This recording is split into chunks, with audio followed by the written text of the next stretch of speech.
Yes, they had. After opening up in Baltimore taking Pittsburgh easily the first two games. It looked like it would be an easy series for Baltimore, but then when they moved to Pittsburgh got hot. Yeah. Nelly was superb as Baltimore defeated Doc Ellis. McNally with 9 strikeouts. And Baltimore really unloaded in Game 2 before a sellout crowd at Memorial Stadium, defeating the Pirates 11-3. But it was different, as Lou just mentioned it, when they got to Pittsburgh. It was Steve Blass who throttled the Orioles, allowed them just 1 run on 3 hits, and the Pirates got their first win of the series, winning it 5-1. That seemed to give them momentum, Vince, as they won the next game 4-3, and then shutting out Baltimore in the 5th game 4-0, and now we're moving along to the 6th game, which moves right back to Baltimore. Yeah. And a good friend of yours and mine, Nellie Briles, who's in the broadcasting business now, authored that shutout, that Pittsburgh 4-0 victory, a 2-hitter for Briles. But some great names in there. I imagine if Gene Kleins is around and listening to this one, it ought to bring back some pretty good memories for him. I will vouch that he's playing every inning and every pitch. And you mentioned names. Baltimore had Buford. They had big Boog Powell. And, of course, they had Frank Robinson in the outfield and Brooks Robinson, the great Brooks Robinson, at third. While Pittsburgh, coming up with the late Hall of Famer Roberto Clemente in the outfield. They had Stargell, and as you mentioned, Kleins, and also Al Oliver, who is still active with the Rangers, played center field also in that ball game, and Sanguillen was the catcher for Pittsburgh. And he's the next 3, and so now they're back in Baltimore, and it's do or die for the Orioles. We'll be back with Game 6 right after this. Well, for Game 6 of the 1971 World Series between the Pittsburgh Pirates and the Baltimore Orioles from Memorial Stadium in Baltimore, we go to Jim Simpson.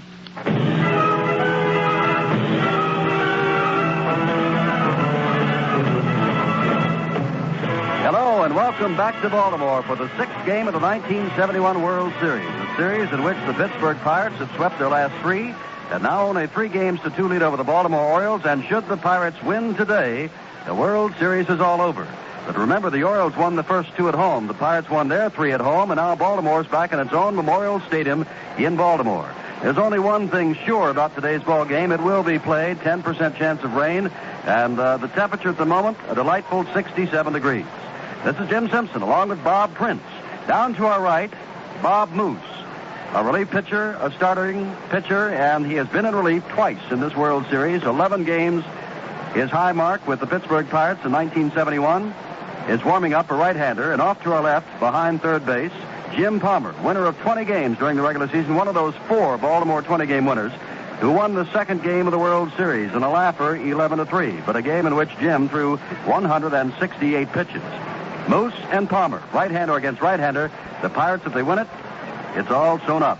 The Orioles, if they win it, we go to the 7th and deciding game tomorrow afternoon right here in Baltimore.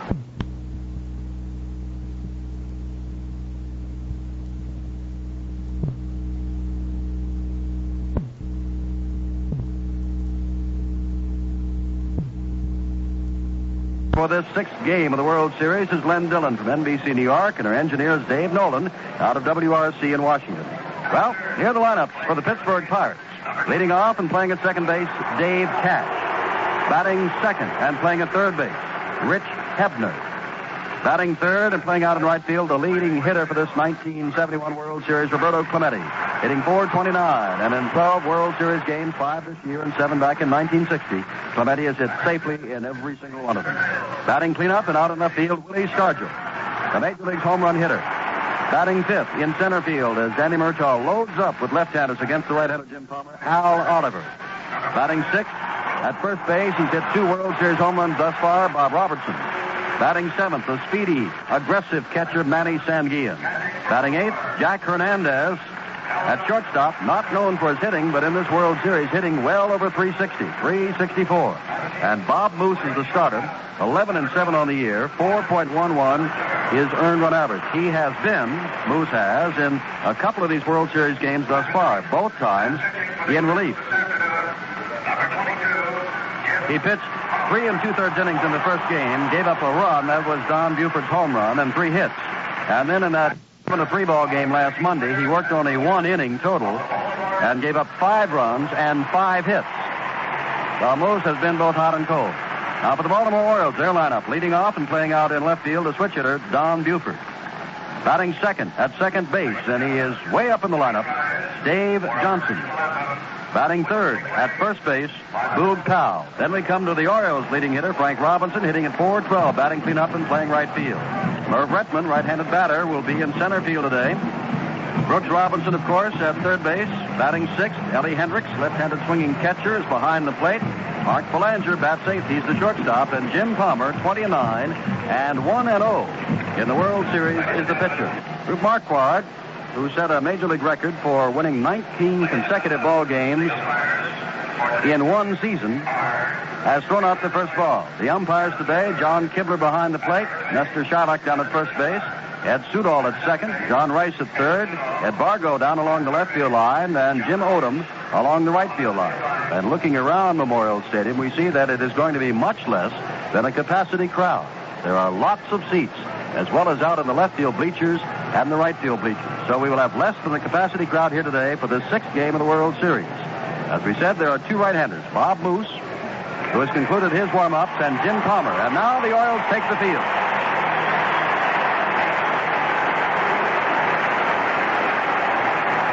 Boog Powell goes down to first base.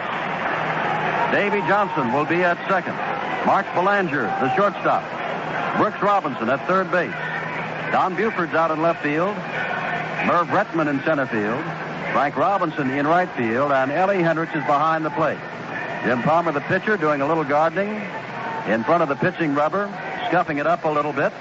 Palmer, the right-hander, who, by the way, is a high ball pitcher and a pitcher that many will tell you has the best stuff on the Baltimore staff, has now begun his warm-ups and again has done a little gardening, and so just now has only thrown his second warm-up pitch to Elrod Hendricks. Remember, if the Orioles are to turn this series around, if they are to win, they must score some runs, something they have not done in their last 17 innings. They must keep the Pirates off the bases, something they've only done 3 times in the last 33 innings. The Pirates have been on that much. Pirates have come back here with a much different attitude than they had a week ago when they left. Down 2-0 when they said, let's get back to our ballpark. And there's a lot of conversation, specifically that by Roberto Clemente, that he does not think that Memorial Stadium in Baltimore is a major league ballpark. And right back at him came the superstar of the Baltimore Orioles, Frank Robinson, who said, well, he used to play in Forbes Field, and this is better than that. So a little bit of controversy going on, but the big thing is, as they say, Bob Prince, the game is the thing. And Dave Cash is about to step in to face Jim Palmer. And here from the Pittsburgh Pirates, their voice, Bob Prince. Thank you very much, Jim Simpson, and hello again, everybody. The lights have been on now for quite some time. It's a gray overcast day, as Jim Simpson told you. Very little threat of rain. The interesting confrontation here today will be Palmer, high fastball pitcher, National League, trying to go for low balls. And there's a high pop off the first base side on the first pitch, and Boog Powell has it 1 out. That was a little popper right up along first in fair territory, and 1 pitch, 1 away. Richie Hebner, 2 hits in the series, a home run with 3 runs batted in. Richie batted at .271 on the regular season, 17 homers, 67 runs batted in. Hit a 3-run homer off Palmer in that game. Hits a high fly out into center field, and Palmer on 2 pitches has disposed of 2 batters.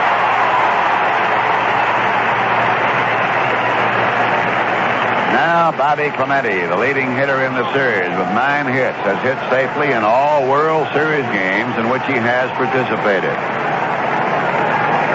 12 to be exact. Bobby in the regular season batted at .341, 13 homers, 86 runs batted in. As Jim Simpson reminds, 14 innings in a row, the Pirates have had a base runner. And if they're to prolong that streak, Clemente must get aboard.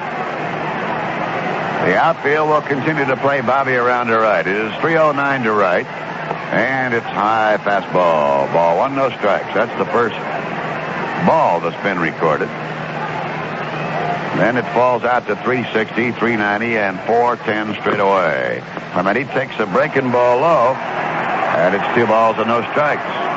The Orioles, like everybody in the National League, continues to pitch Clementi outside, and he continues to hit around 340.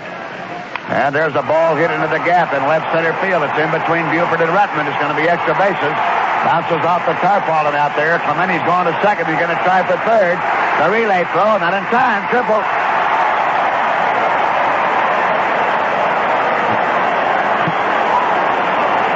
Baltimore, Jim Simpson, continuing to pitch him outside. Overshift their outfield around to the right. Now for the 15th consecutive inning, they're on, and Clementi poleaxed that one, a ripping drive right into the gap, straight away where there was nobody. Oh, Blair finally getting it. Rather Buford. And on the relay, not in time, so Clementi is on with a triple.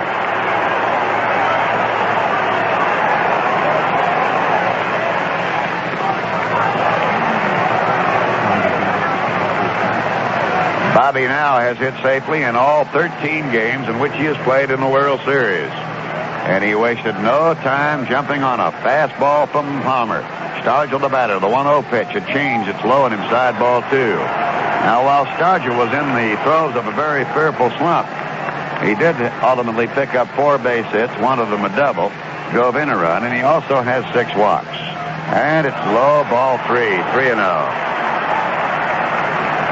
Well, it opened up very quickly with Cash swinging on the first pitch, popping him up to Boog Powell. Hebner then flied out to shallow center, and Clementi starched one into center field for a triple. 3-0 pitch, a strike is called, and it's 3-1. Your umpires, John Kibler at home plate, Nestor Shylock at first, Ed Sudol at second, John Rice at third. Here's the 3-1 delivery, and a swing and a miss, strike 2. Palmer and Stargell in the game they met in game 2. Stargell got 1 hit in 3 at-bats, walked twice. 3 balls, 2 strikes, and the pitch. And he strikes him out. Stargell attempting to hold up on the pitch, couldn't do it. No runs, a hit. No errors, and a man left. We go to the bottom of the first. There is no score.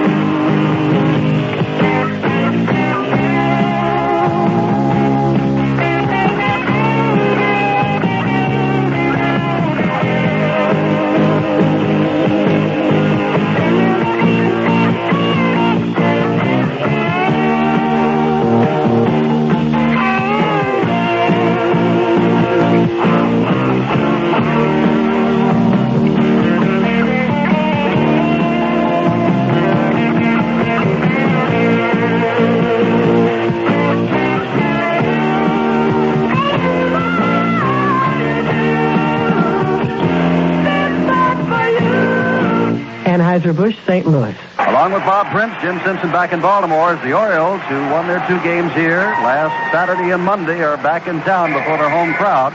No score as the Orioles come to bat for the first time, and Don Buford will lead it off against Bob Moose. Robertson, the first baseman, Cash at second, Hernandez at short, Hebner at third, Stargell in left, Oliver in center, Clementi in right, Sanguillen the catcher, and Moose about to pitch to Don Buford. Bob? And Don Buford hit the first pitch off Moose when they appeared against each other for a home run. Batted on the season at 290, and the pitch is low, ball 1. And Buford shortened up as though he might be bunting. Pirates have Hebner at third, Hernandez at short, Cash at second, Robertson at first, Stargell, Oliver, Clementi the outfield. Buford, a left-hand batter, being played to pull.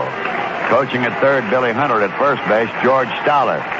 Moose on the 1-ball, no-strike pitch, fastball, base hit into center field. That's out there by Oliver, and Buford's on.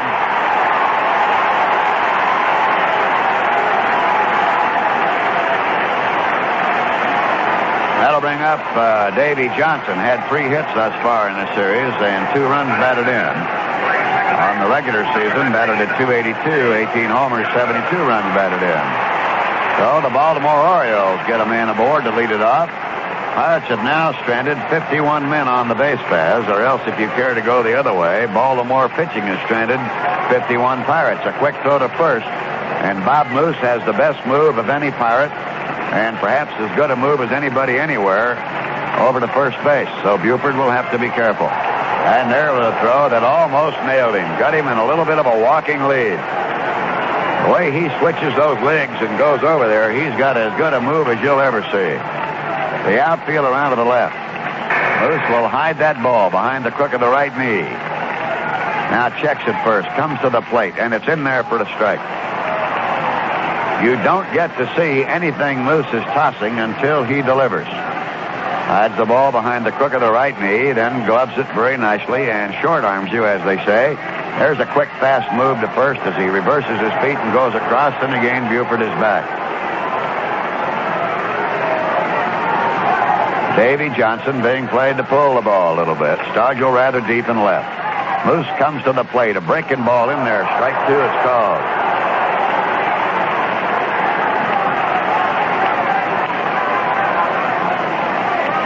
Pirates very obviously came to the ballpark today packed and ready to go home, but that's only a common sense move. If they win, of course, they'll go home. If not, they'll go home and then back here to the hotel, unpack, and do it again tomorrow. The 0-2 delivery is outside. He wasted his fastball, a ball and 2 strikes. Moose on occasion will show the knuckleball, and basically that's just to give the batter the idea that he does have another pitch. But his pitches, normally, he relies on pinpoint control and a good sinking pitch. Kibler has called time. On deck, Boog Powell. Buford, the runner at first base. Bit of a gap over there off that right side as Robertson holds there. Now the look and the 1-2 pitch. And there's a hard foul off third. And that ball missed by very little, being a fair ball. The stands on the third and first base side jut out very close to the foul line, perhaps some 270 feet down the line. And a ball could hit fair, go down there and hit that railing, and then ricochet on out in most any direction. 1 ball and 2 strikes. Buford, the runner at first, and the Baltimore first, and there is no score. Pitch to Johnson, and there's a foul back, and he moved that one in on his fist, running the ball in very tightly.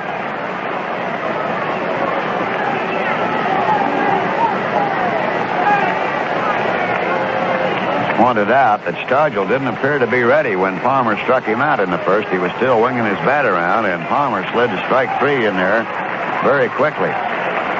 1 ball, 2 strikes, and the pitch.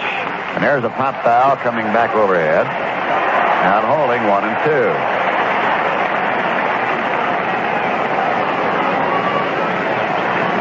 One of the most memorable occasions back in the year, a couple of years ago, when the New York Mets won the championship. They were struggling for their very lives to win it when the Pirates came into town to play them a 5-game series.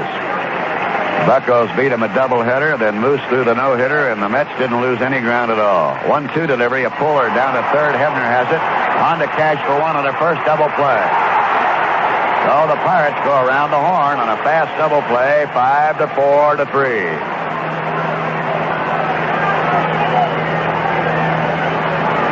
Double play ball over in Pittsburgh, Jim Simpson, stood the Pirates in mighty good stead.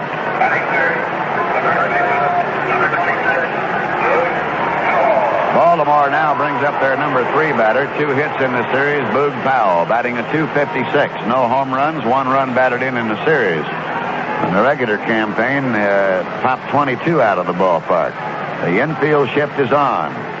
And a foul back off to the left, and it's out of play.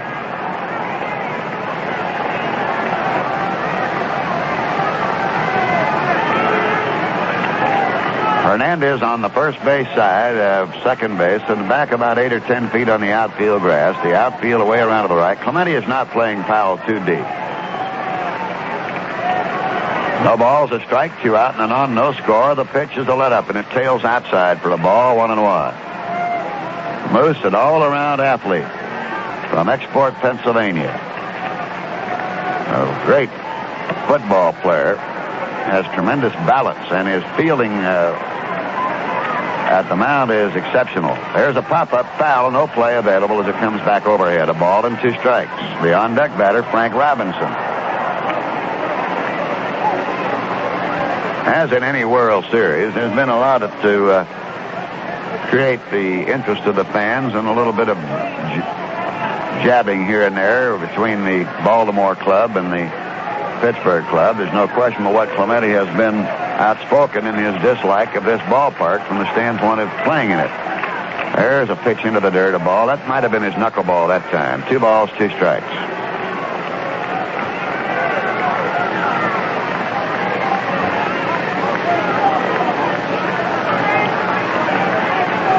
Moose now having a little bee trouble. Been a lot of bees around here at Memorial Stadium. Ball 2, strike 2. 2 out, none on, no score. In the Baltimore first. 2-2 to Powell. And a foul ball on a sinking pitch that caught Kibler a little bit on the foot. 2-2. Moose very basically with a sinking ball type of delivery. Is not an overpowering pitcher. He's very low, under 2 points in ERA, taking his intentional walks out of there.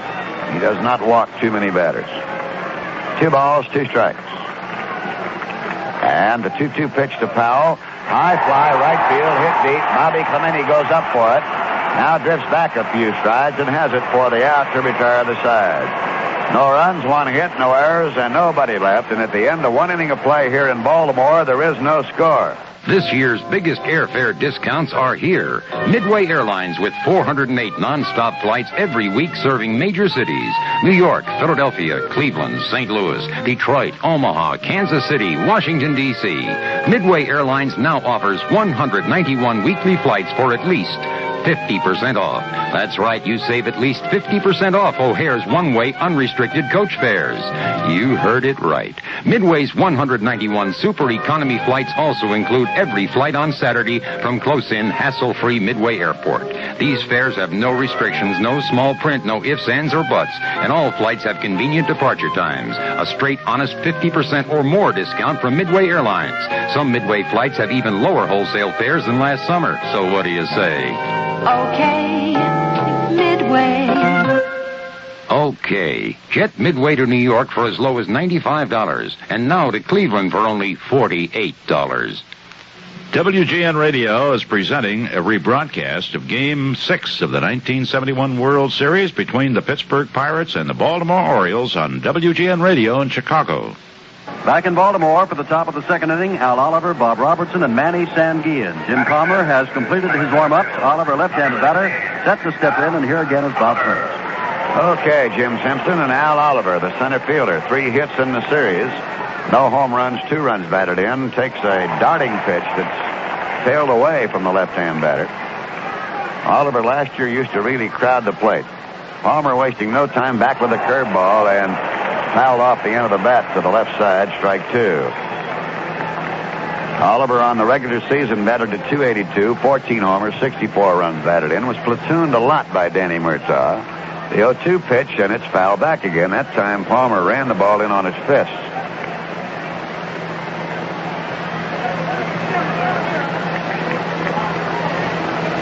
It'll be Oliver, Robertson, and Sanguillen in the Pirates' second inning with no score in the game. Now the 0-2 delivery. And there's a ball driven down the right field line. Fair ball bouncing into the corner. And Robinson makes a fine play. Crashes off the wall. Comes up throwing. Oliver's in with a stand-up double. Pirates have now had men on base 16 consecutive innings and have a triple and a double to show thus far in the game. But the triple by Clemente occurred in the first inning with 2 down. Now Oliver starts it off with a double. Palmer in the game against Pittsburgh that he won 11-3, surrendered 8 hits, stranded 14 batters, walked 8, and struck out 10. Now the batter, Bobby Robertson. He's had 3 base hits, but 2 have left the ballpark. And they were telling blows. One that he hit for a home run in Pittsburgh when he missed the bunt sign, and one that he hit straight away into center field in Pittsburgh to help win the game. A swing as he tried to go to right field. That time very definitely just trying to move the ball off the right side of the diamond to advance Oliver to third. Frank Osiak coaching at third for the Pirates. Over to first base is Don Leppert. The Pirates normally, down through the last several years, have been a very fine fastball hitting club.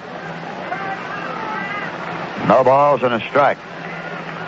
Oliver edging off second. The pitch is a slow curve, hammered foul past third base. 0-2.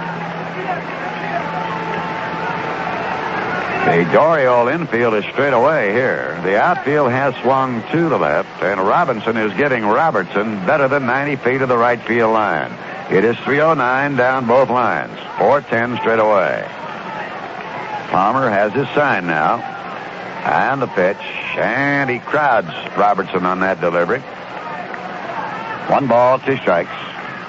And it tailed inside, and the fans thought here, Baltimore fans, that might have been on the strike zone. 2-2 the count. I don't think there's any doubt but what Palmer is possessed of the best fastball on the Baltimore pitching staff. He's up to Robertson on a 2-ball, 2-strike count. Here's the pitch, and it's driven to left field for the base hit. Oliver's going to try to score. Here comes the throw by Don Buford. They let it come through. It's not in time, and the Pirates lead 1-0. Bobby Robertson drives in his 5th run in the series, follows up Oliver's double with a line single to left field, and out comes Earl Weaver. So the Buccos strike early here, Jim Simpson.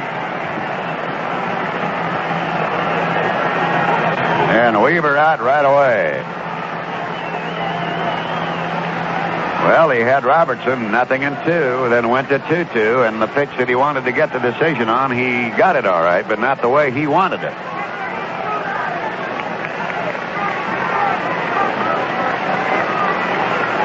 Now the batter, Manny Sanguillen, known as the Road Runner. 6 base hits. On the regular season, batted at .319. Earl Weaver has had his conversation with Jim Palmer. That single by Robertson is the 3rd hit against Palmer. Sanguillen with a very heavy bat, almost 40 ounces. Fouls back the first pitch, strike 1. And now there's some activity getting ready out in the Baltimore bullpen. And it is Grant Jackson, a left-hander, that is up. And there's a little looper off the bat into left center for a base hit. Bobby Robertson will stop at second. The Pirates have 2 men on and nobody out. And they are stinging that ball. And Dave Leonard is also up, a right-hander for the Baltimore Orioles. Well, with 2 down in the first inning, Bobby Clementi starts a tremendous triple to left center field. And he was stranded for the 51st runner left by Baltimore pitching. But here in the second inning, Oliver screeched a double down the right field line. Robertson singled him home. Sanguillen is singled into left center field, sending Robertson to second. The batter will be Jackie Hernandez. Jackie in with 4 base hits. Brooks Robinson comes up tight looking for the bunt, and Boog Powell likewise at first. The outfield is straight away. From the stretch, Palmer goes. The bunt down off the third base side. Palmer goes to second for the fourth play, the third for the fourth play. Hernandez wanted to get that ball closer down the line to make Brooks Robinson feel the ball.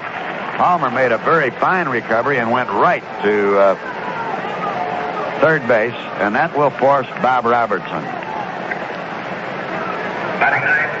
So Sanguillen is at second, and on a force play, Hernandez is at first, and the Orioles still look for a bunt from Bobby Moose, who on the regular season batted at 124. And he slams a foul off the first base side instead. Strike 1. Pirates lead 1-0. On 4 hits, the Orioles, no runs on 1 hit.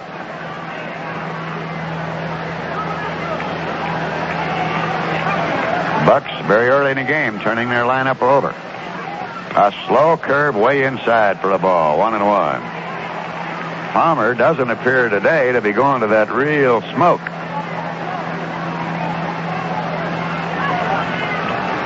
And he has plenty of that when he's right.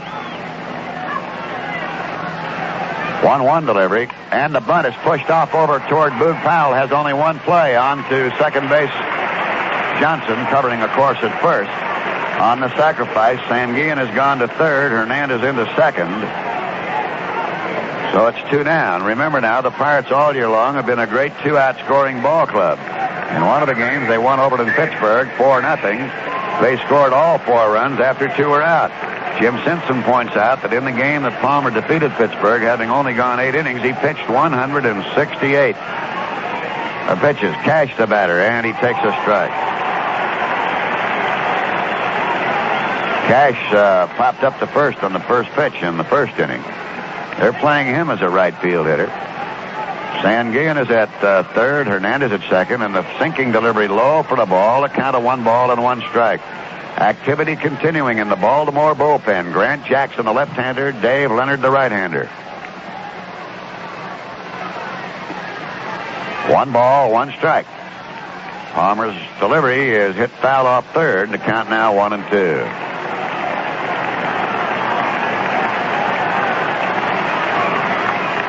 If the Pirates are able to defeat Palmer today, they will have swept 4 20-game winners.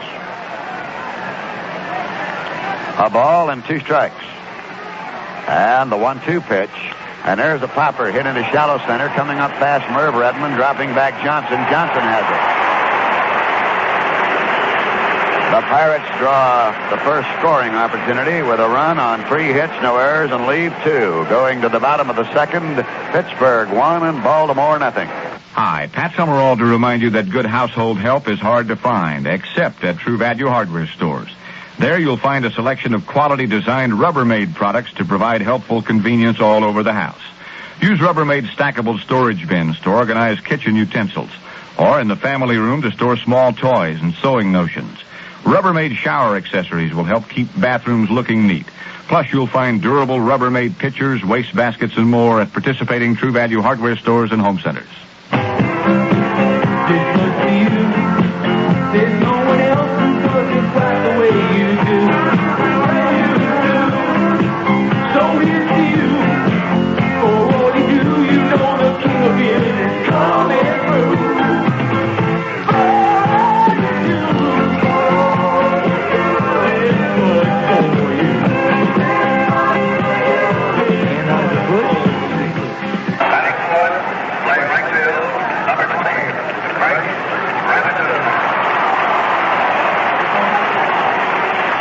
Frank Robinson leads it off in the Baltimore second. Moose starts him off with a sinking fastball that Robbie fouls at the feet of the plate umpire. Frank is the leading hitter, base hit-wise. But Brooks Robinson's in with 6, Frank in with 7, and Robinson's also had 2 home runs. The outfield will play him around to left, and we have a decided shift on Robinson. Hernandez is almost over where he can shake hands with Hebner. They give him everything up the middle of the diamond in the infield. The 0-1 delivery, swing and a miss, strike 2, took something off that one.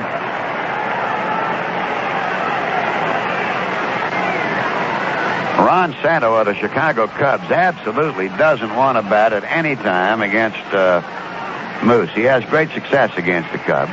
The 0-2 pitch, curveball struck him out.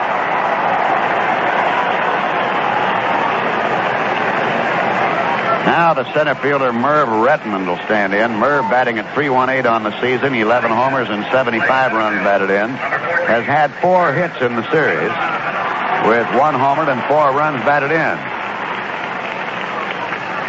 Pittsburgh leading the Baltimore Orioles by the score of 1-0 as we play here in the bottom half of the second inning. They'll play Rettenmund the pull. Stargell is deepened and left. And Rettenmund steps out as Bobby took just a little too much time. And now Sanguillen is making a switch on Oliver, moving him more straight away in center field. Now the pitch. And a fastball foul back, and that ball was running away from the right-hand batter. Pirates 1 run on 4 hits. Baltimore no run on 1 hit. 1 out in their second inning. Moose again comes to the plate, wasting a fastball low and away. 1 ball, 1 strike. Moose will basically pitch off the first base side of the pitching rubber, but will on occasion move around a little bit. 1 ball, 1 strike. And a slow chopper hit down to the shortstop. Hernandez corrals the bad hop, throws low, but held by Robertson. 2 away in the Baltimore second. Batter will now be Brooks Robinson, in with 6 base hits, 272 batting average in the regular season, 20 homers, and 92 runs batted in. Here in the World Series, he has driven in 4 runs. They play him to pull ever so slightly. Now Moose back, a swing and a miss on a breaking pitch outside. No balls, one strike. 2 down and on, and the Baltimore second. The 0-1 delivery, fastball up around the bill of the cap, and the ball, 1 strike, 1 count. As Jim Simpson pointed out a little earlier, this is nowhere near a sellout here in Baltimore. Lots of empty seats, particularly in the upper deck and partially in the bleachers. 1-1 pitch, sinking low, ball 2, 2-1.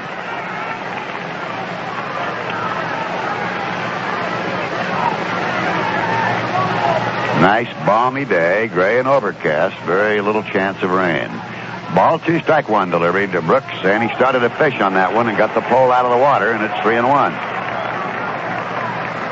No, that's the deepest in the ball and strike count, 3-1. On the minus side, that Moose has gone to a Baltimore batter thus far. Ball 3, strike 1. Back with a fastball, hit it off the end of the bat. Robertson at first has it, takes him unassisted. And that off-speed stuff is so far very tantalizing to the Orioles. So at the end of 2 innings of play, the Pirates lead Baltimore by the score of 1-0. Game 6 of the 1971 World Series continues after this. Nationwide is on your side. When it comes to life insurance, whether you're single or married, man or woman, buying short-term security or planning for retirement, Nationwide agents are trained to provide the type of insurance you need in an amount you can afford. Call one today. Phil Zoomer in West Chicago, Mark Branson in Schaumburg, Larry Barnett in Wheaton, Dennis Hartwig in Oak Forest.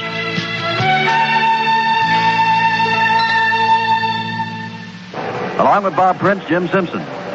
Back for the 6th game of the World Series as we go to the top of the 3rd inning, which Pittsburgh leads 1-1. They've had 4 hits and no errors, and Baltimore's only had a single base hit. That was the leadoff batter Buford in the first, who was erased on a double play. Here's Hebner, and here's Bob. Hebner fly to center field, swings and fouls back on the first pitch. And there's one thing that basically thus far in the game, the Pirates have been going after Palmer early on his deliveries. They're not trying to wait him out. They're going at him. The 0-1 delivery is a curve that missed outside, 1-1. The outfield playing Hebner very much to pull. Hit a 3-run homer against Palmer. Swings on a changeup, 1-2.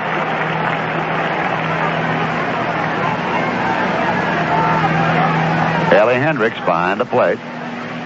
Flashing out the sign. Now sets out to the left a little bit. And there's Hebner popping this one up into shallow center. Back Belanger, Johnson, in Rettenmund. It's going to be shortstop Belanger right in front of Rettenmund. And there's one away. Now here's Bobby Clementi, who has had, if there's ever been a vendetta, this might be it. He just will not knuckle under and has now had 10 hits in the series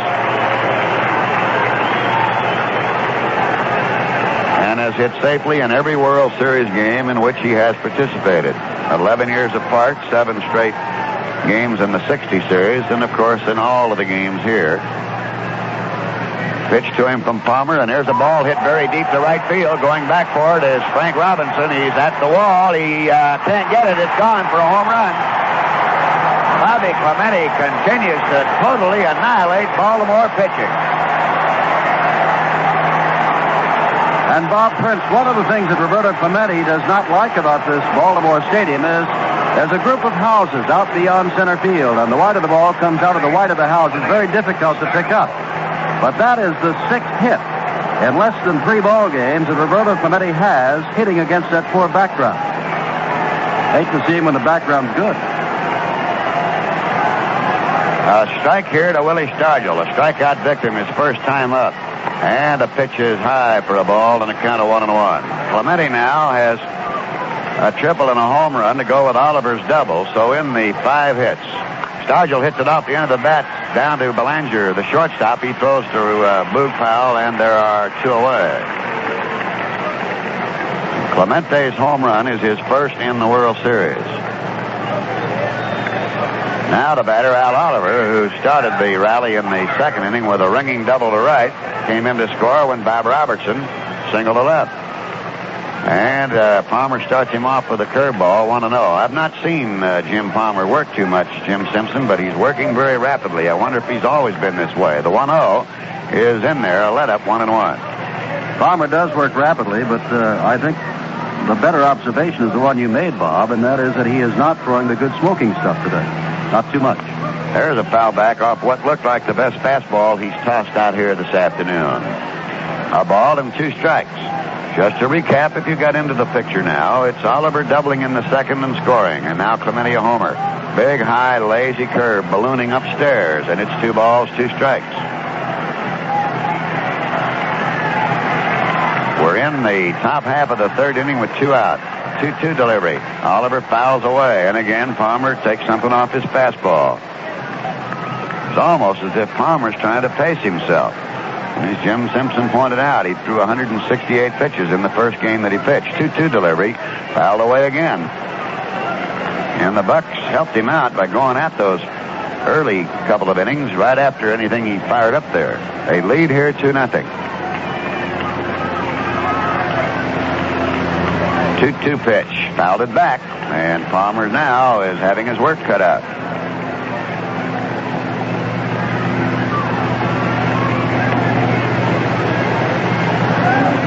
Ball 2, strike 2, and 2 out.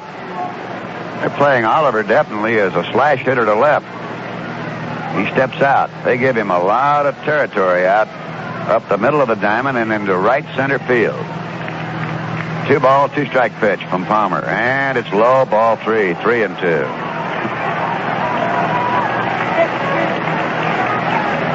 The on-deck batter, Bob Robertson. 3-2 pitch, and it's hammered off the first base side. Over goes Johnson to his left, waits for Powell at first and throws it over there, and the side is retired. And that's the first time the Pirates have not had a runner stranded in this ball game. They get a run on the home run by Clementi on 1 hit, and we go to the bottom of the third, and Pirates lead Baltimore by the score of 2-0. Boy, GM has really put it together this year. Look at that car. George, we just can't afford it. Do you know how high the prime rate is? Honey, I don't even know what the prime rate is. Instead of worrying about the bank prime rate, ask your GM dealer about GMAC. GMAC has financing right now at rates that make sense. So get that new Chevy, Pontiac, Olds, Buick, Cadillac, or GMC truck you want with help from GMAC, the financing people from General Motors. Because lawns come in all shapes and sizes, so do Lawn Chief mowers from True Value Hardware Stores. Hi, Pat Summerall to suggest you choose from their wide selection to find the mower that best suits your needs. Like the Lawn Chief 3-horsepower 20-inch rotary mower loaded with features for just $139.99. Or the Lawn Chief 22-inch 3.5-horsepower rotary model for larger lawns priced at just $149.99. Lawn Chief mowers have earned the Good Housekeeping seal, and they're sold exclusively by participating True Value Hardware Stores. As Roberto Clemente went out to right field, he got a standing ovation. So I would assume, Bob Prince, after what Clemente has said about the Baltimore Memorial Stadium, that the fans in the right field bleachers are down from Pittsburgh. Yes, they must have come in on the busload. Clemente, by the way, now has 11 base hits, and the record for a 6-game series is 12, held by Billy Martin. Well, here is Baltimore's catcher, Ellie Hendricks, and the Pirates continue their shift against him. Nobody shifted against him like Pittsburgh throughout the season, according to the Pirates scouting reports. Moose pops the fastball right by him, letter high. Hernandez is out just about a step to the first base side of second. They invite him to go to left field. They give him everything off the left field side of that infield. No balls and a strike. And a tailing fastball moved outside, 1-1. Moose surrendered a base hit to Buford in the first inning, and then Johnson hit into an around-the-horn double play from third to second to first. Boog Powell hit the ball rather sharply, but high and deep into right, and Clementi gobbled it up. Then Moose set the Birds down in order in the second, and now works here to Hendricks, a ball and a strike. For the first, Bobby Robertson has it, takes him unassisted. And that's 2 outs in a row for Robertson unassisted. There's 1 down in the Baltimore third, with the Pirates leading Baltimore by the score of 2-0. The shortstop, number 7, Mark Belanger.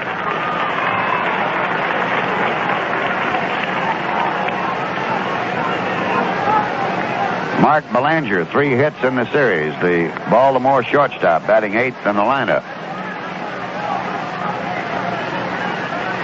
Moose's fastball missed upstairs a ball. Shade Belanger a little bit into right. Pirates 2 runs on 5 hits. Baltimore no runs on 1 hit. With 1 out in the third and nobody aboard. And he just dropped that one under his knees for a ball 2 count, 2-0.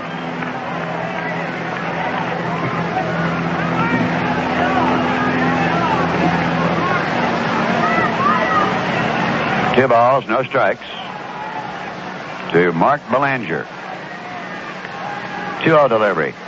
Rushes him back off the plate, and it's 3-0. Now, this is the deepest in the ball, no strike count that Moose has gone thus far today in 2 1/3. Belanger on the regular season batted at .266. No homers, 35 runs batted in. Now the 3-0 delivery right down the pipe, and it's 3-1.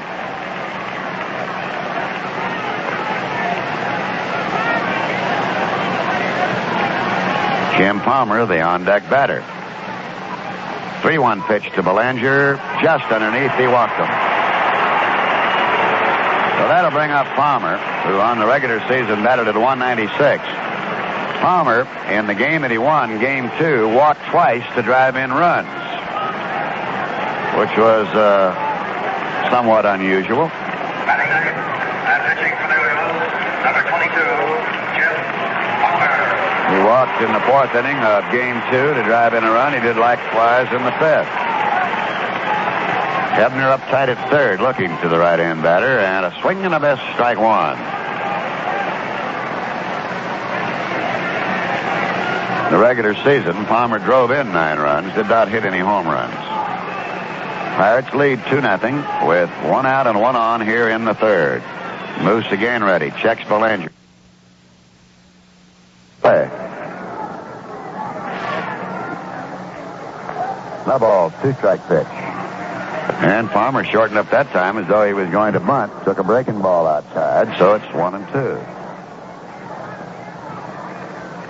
You're just tuning in the first inning with 2 out, Clementi triple. That extended his World Series batting streak to 13 games. He was stranded. And then Oliver led off with a double in the 2nd, and Robertson singled him home, and Clementi homered over the right field wall in the 3rd. 1-2 pitch, Palmer bunts it. And Bobby Moose will go to first base where Cash has it. So on the sacrifice, Belanger moves into 2nd and becomes the first Baltimore base runner to get that far.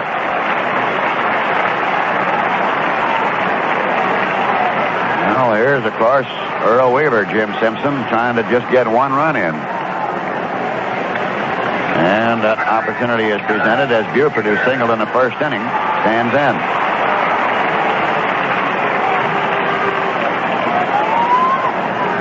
Then 1 hit surrendered by Moose. Now the second base runner, Belanger, on a walk. Buford, a left-hand batter. Pirates play him the pull. Sun begins to break out a little bit more, but the lights are still on here at Memorial Stadium.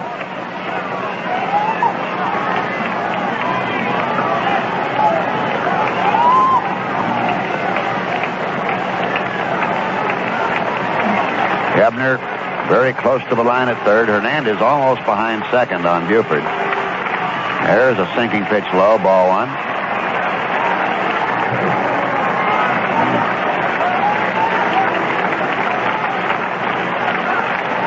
One ball, no strikes. Delivery backed up and went over to the inside corner for a strike. Looked like it was going to be inside to Buford, but the ball just ran out on the plate, and a count of 1-1.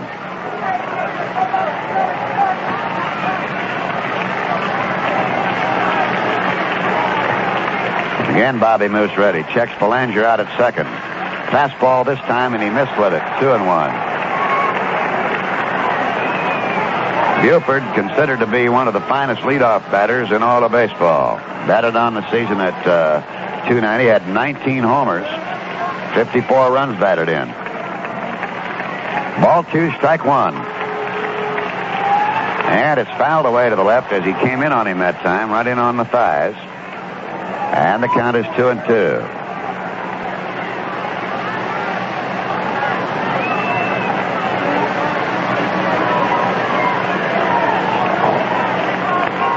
Baltimore has now gone 19 2/3 innings without scoring a run. And Baltimore fans, of course, wonder just how long that can keep up. Now Moose again ready on the 2-2 pitch. And he strikes him out with a fastball right in the wheelhouse. And that is his second strikeout. And so at the end of 3 innings of play, Pittsburgh 2 runs on 5 hits, Baltimore no runs on 1 hit. When I was a little girl, I remember wearing Salerno butter cookies on my finger, like a ring. We used to eat the petals one by one. But now that Salerno makes so many new things, I wonder what kids do with them. We tap the ginger snaps loud and clear, and shorten the shortbread down to here. We chip the chocolates one by one, and chomp on the windmill till there's none. We wear the butter cookies as a ring. Thanks, Salerno, for starting this thing. We tame the animals till they give in, and turn the sandwich rings outside in. We wear the butter cookies as a ring. Thanks, Salerno, for starting this thing. Salerno knows how to make good old-fashioned cookies, and we still make them. Come to think of it, when it comes to quality, you've still got us right where you want us, wrapped around your little finger. We've got you wrapped around our little finger, around our little finger, Salerno. I got you, Salerno. WGN Radio is presenting a rebroadcast of Game 6 of the 1971 World Series between the Pittsburgh Pirates and the Baltimore Orioles on WGN Radio in Chicago.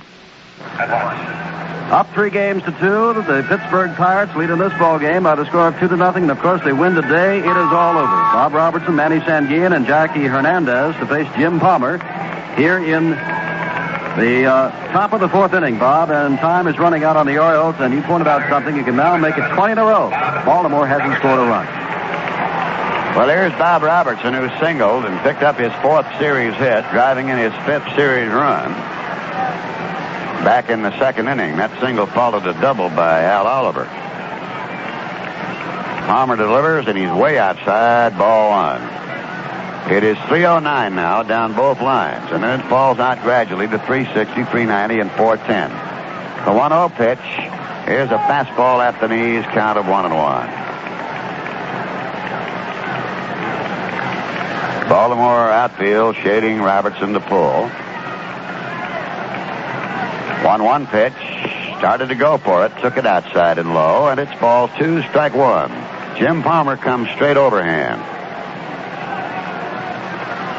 2 ball, 1 strike delivery. Changeup hit foul, twisting out of play to the right up into the seats.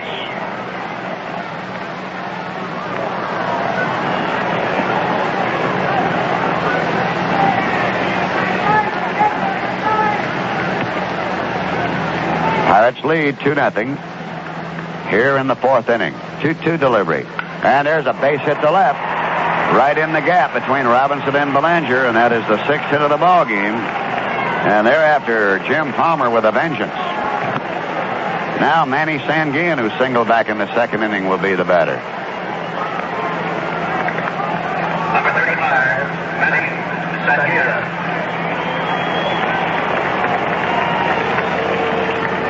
Sanguillen will be played to the right. The left fielder, Buford, is getting him about 80 feet of the left field line. And Sanguillen, on occasion, when he gets his pitch, has been known to rip ferocious shots right down the left field line. Outside as they pitch him away, ball 1.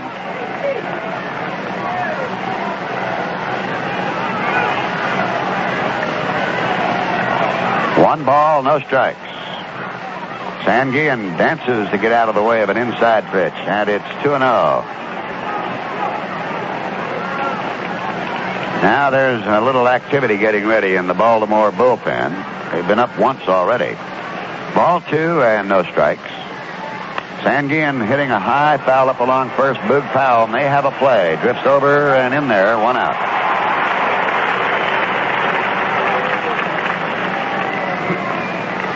The same 2 men, left-handed Grant Jackson, right-handed Dave Leonard, are up. And I think Jim Simpson, particularly with Dave Leonard, he's pitched as many innings in the bullpen as any of the Baltimore players through the front 5 games. Hernandez, who's been a surprise hitter for the Pirates with 4 base hits. Robertson off first base. Swing and a miss, strike 1. Pirates leading 2-0 as they play in the top half of the 4th inning. Hernandez had 3 home runs on the regular season and 26 runs batted in.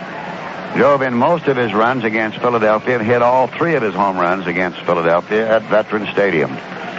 There's a foul back and a count of strike 2, 0-2. He's from Cuba. He's still trying desperately to get his mother out of Cuba. Most of his brothers and sisters by now have been reared, and he's doing his best to get her out of there. He now resides in Miami, Florida. No balls, 2 strikes. And the 0-2 pitch is a change curve in there for a strikeout. So that is the second strikeout for Palmer, and we'll bring up Bob Moose. Bob bunted in the 2nd inning for a sacrifice. Robertson, the runner at first base. 2 men down. And the Pirates leading by the score of 2-0.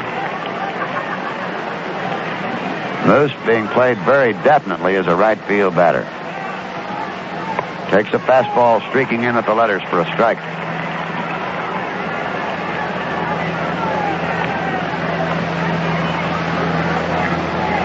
Palmer right back with another fastball, this time below the knees. 1 ball, 1 strike.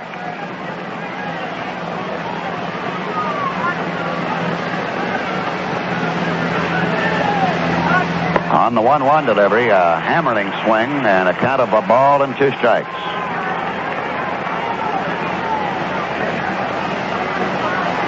Sun now beginning to break out.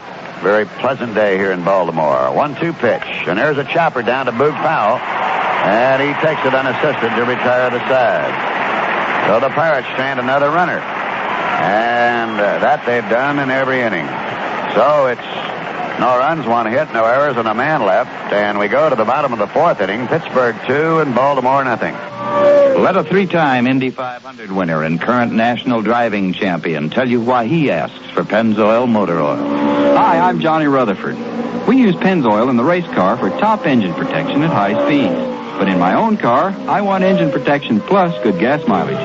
That's why I'm more of a Pennzoil fan now than ever. Because Pennzoil does save gasoline. You see, Pennzoil engineers have made it even more slippery. This means there's less friction where engine metal meets engine metal, so the engine runs easier. And the easier an engine runs, the less gasoline it drinks up. Johnny Rutherford knows. Gas-saving Pennzoil. There's quality in every extra mile. Available in 10W30 and 10W40. America has asked for Pennzoil since America learned to drive. Pennzoil, we ask for motor oil. Pennzoil. Along with Bob Prince, this is Jim Simpson, and the bugle call here at Memorial Stadium is charge for the Orioles. They've not done much charging. In the last 20 innings, Bob, they have had no runs and only 4 hits against Pirate pitchers. Dave Johnson, who wrapped into a double play back in the 1st inning, leads it off for Baltimore in the 4th as they present Johnson, Powell, and Frank Robinson. Bobby Moose works to the right-hand batter, right over the plate with a fastball, taking all the way. Pittsburgh leading 2-0. The 0-1 delivery hit foul over to the right out of play. Bobby Moose is most aware of the fact that on deck is Boog Powell, so it behooves him, from the Pirate standpoint, to keep Johnson off the base path. Leading off here in the 4th. No balls, 2 strikes to Dave Johnson, a very superior second baseman. The 0-2 delivery is pulled back to Moose. He can field his position beautifully. He does, and throws over 1 out. Jim Simpson, I know you've done a lot of football, and you've seen those halfbacks that can give you the leg and take it away and everything. Doesn't Moose remind you much of that? Terrific, Bob. Great reflexes. You look for reflexes in a third baseman, not that kind of reflex in the pitcher, not that kind of move. Boog Powell flied out rather deep to right field in the first inning. The infield shift is on. Time has been called. Hernandez wants Ed Sudol to call time. I believe he wants to get his sunglasses readjusted out there.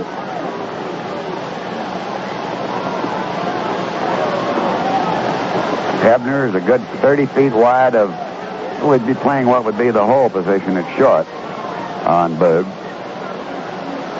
Bob Moose works to him at a swing and a miss, and that had to hurt his hand. You could just tell right then that hurt that hand. The big fella playing in obvious pain.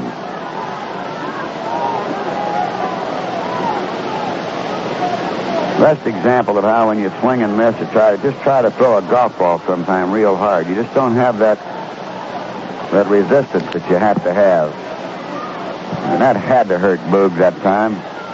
No balls and a strike, the pitch, and his breaking ball's inside below the knees. The ball, 1 strike, 1 count.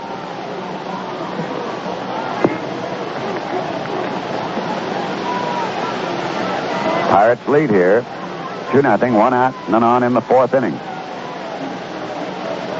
1 ball, 1 strike pitch. There's a high pop into shallow center. Back goes Hernandez. And he's there.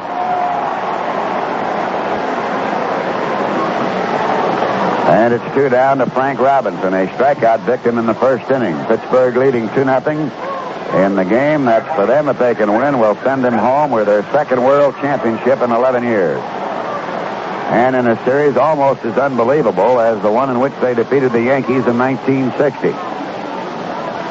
A complete reversal of form thus far in the series. So Frank Robinson, the batter. And there's a ball hit out right toward Bobby Clementi. Comes up to get it. And Moose has a very quick 1-2-3 inning. We go now to the top half of the 5th inning. The Pirates of Pittsburgh leading the Orioles of Baltimore 2-0. Game 6 of the 1971 World Series continues after this. Meet Button Gwinnett, 240 years old, the least known and only living signer of the Declaration of Independence. Mr. Gwinnett. Call me Button. Button, to what do you attribute your long life? An apple a day really worked for me. Early to bed, early to rise helped a lot. More than it helped Ben Franklin, who said that. Did, you know. I know. I also avoid unhealthy health habits like the plague. Anything else? I try to avoid plagues, too. Oh, today there's a lot of confusion over what's good and bad for health. It's a mishmash. Well, that's why the U.S. Public Health Service is offering a free health style checklist. It's designed to clear the air on many health hazards. We used to have such clear air. I mean, the booklet helps clear the air of confusion over what's good, what's bad for health. Well, I took that health style quiz. Oh? With my healthy attitude, I could live another century, give or take a decade. Great. If you want to get into health, write Health Style, Box 47, Washington, D.C., 20044. Say it slower. I still write with a quill pen. Health Style, Box 47, Washington, D.C., 20044. You want to arm wrestle? Oh, you're an old man. I'll take ya.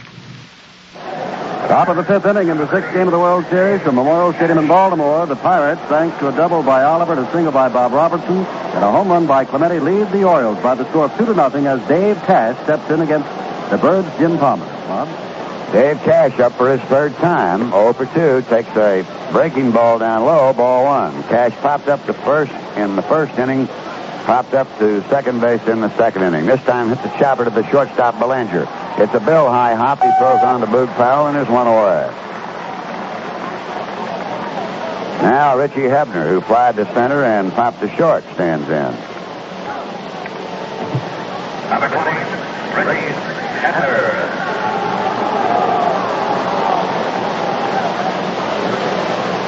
Palmer to the left-hand batter just tied him up a little bit. He had an inside-out swing that time and fouled it off to the left. A very controlled swing, basically, by Hebner. The 0-1 pitch, and it's high away for the ball. He has tremendous wrists, and basically that's from 2 things which you've heard much about. Playing hockey and digging graves. 1-1 delivery, a swing and a miss. Strike 2.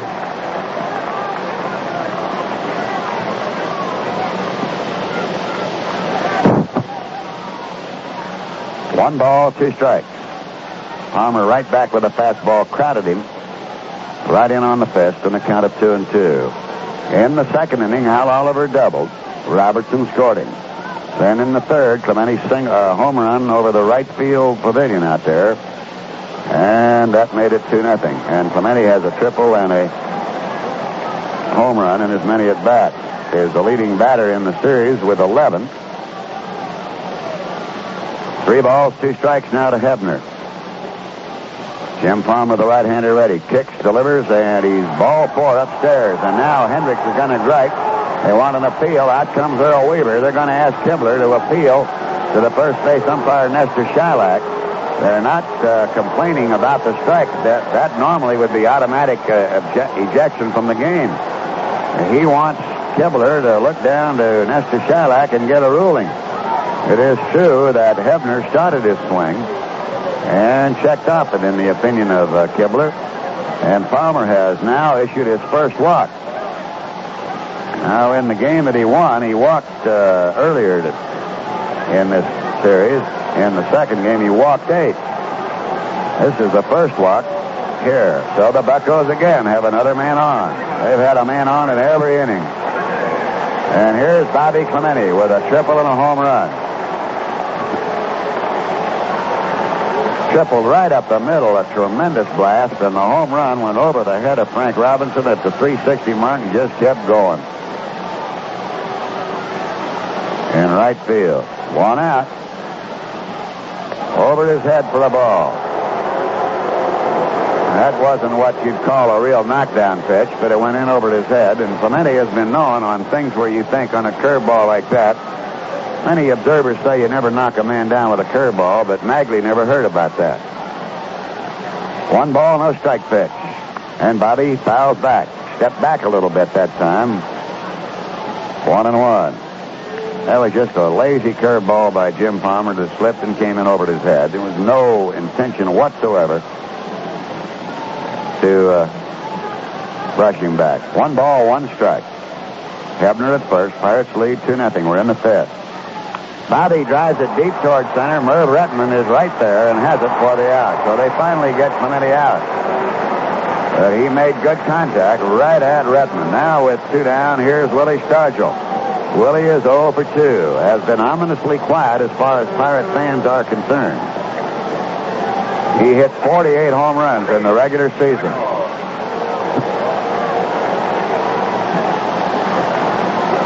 Pittsburgh leading 2-0 with 2 down, a runner on here in the 5th inning. And Palmer upstairs to him, ball 1. This game moving right along thus far as both Palmer and Moose waste no time in coming to the plate with their pitches. Now the 1-0 to Stargell, tailed to the outside corner for a called strike, and it's 1-1.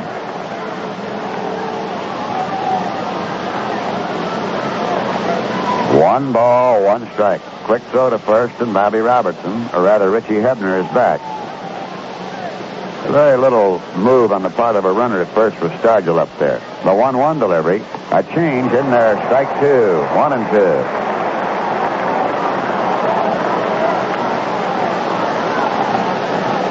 Pirates have 2 runs on 6 hits. The Orioles, no runs on 1. Again, Jim Palmer ready.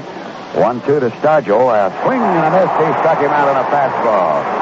And again, the Pirates strand a runner. No runs, no hits, no errors, and a man left. And we go to the bottom half of the 5th, and the Pirates lead the Orioles 2-0. Your lawn could die of thirst this summer if it has to depend on the weather to get the water it needs. So be sure you've got quality hoses you can depend on from True Value hardware stores. Hi, Pat Summerall to tell you True Value nylon reinforced vinyl hoses are designed to stand up to the heat and remain flexible in cold weather. And right now you can get their 60-foot True Value hose for $9.99 or the super rugged 75-foot length for $14.99. Both have 5/8-inch inner diameter and are available only from participating True Value hardware stores.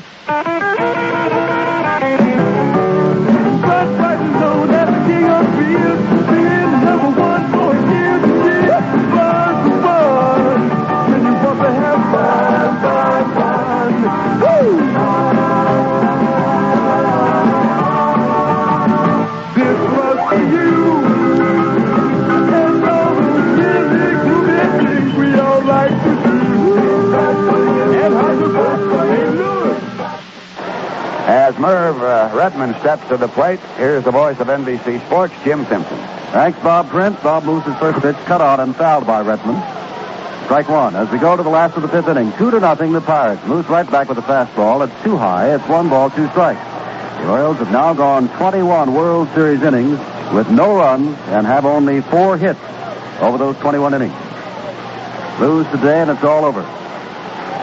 They head for Tokyo to play an exhibition series over there, not as the world champions if they lose today, but rather as the runners-up in the World Series. Bob Moose, the 6th different Pittsburgh starting pitcher in 6 World Series games. Back ready again, breaking pitches a strike. And at the letters,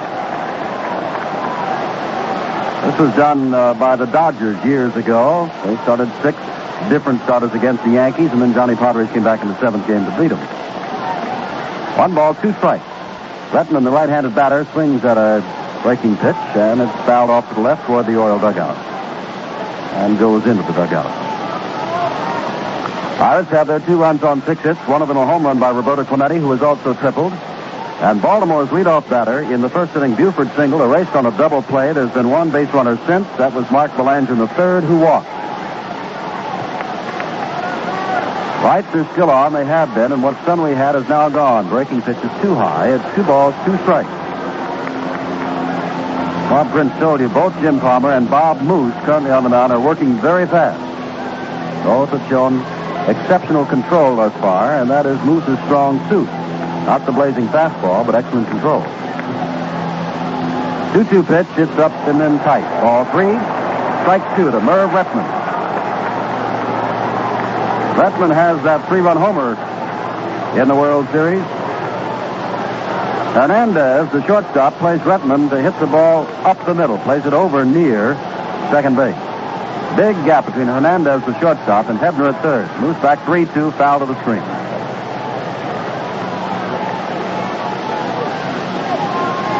Rettenmund third in the American League this year behind Tony Oliva and Bobby Mercer in hitting with a .318 average. Baltimore all year long employing a 4 outfielder system. The 4th man not playing today, great center fielder Paul Blair. Back with a 3-2 pitch again, ground ball up the middle. Back for a backhanded play as Cash will throw to first. He's got it.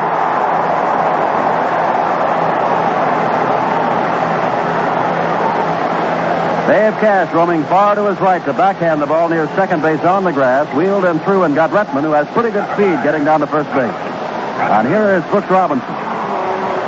Robinson grounded to Robertson to end the 2nd inning, fooled on a breaking pitch, grounded it up the right side of the infield. 1 out in the last of the 5th. Moose throws him a fastball. This one is hit to the right. Base hit to right field.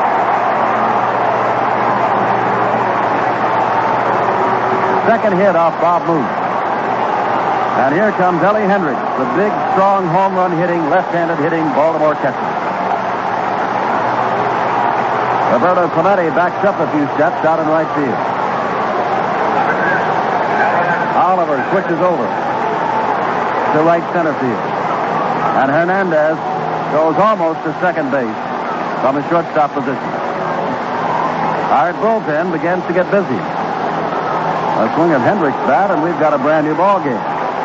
Bob Johnson up and throwing. He was a starter here. Breaking pitch down low and away. Sanguillen trapped it. Ball 1 to Hendricks.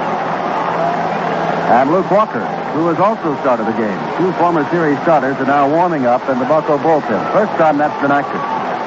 Manny Murtaugh doesn't want to let this game get away. Baltimore is trying to get back in the game. The pitch in low. It is ball 2 to Hendricks. Brooks Robinson on at first with 1 out in this 2-0 ball game. We are in the last of the 5th.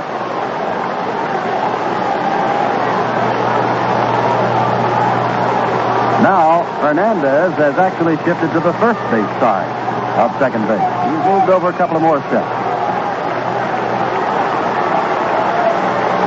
2-0 the count. Moose throws, pops up, foul, probably will get out of play, but Hebner's going to come over and see near the Oriole dugout, but it's at least 5 rows back. 2 balls, 1 strike.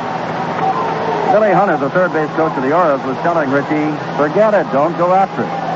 But Hebner, you'll recall, for the final out in that 5-1 ball game, the beauty pitched by Steve Blass on Tuesday up in Pittsburgh, climbed up into the seat and made a catch for the big out in the 9th inning. 2 balls, 1 strike. Hendricks waits. Moose out of the stretch. Fastball drilled to center field. Oliver was over in right center. Now comes over to left center. Taps his glove and takes it for the second out.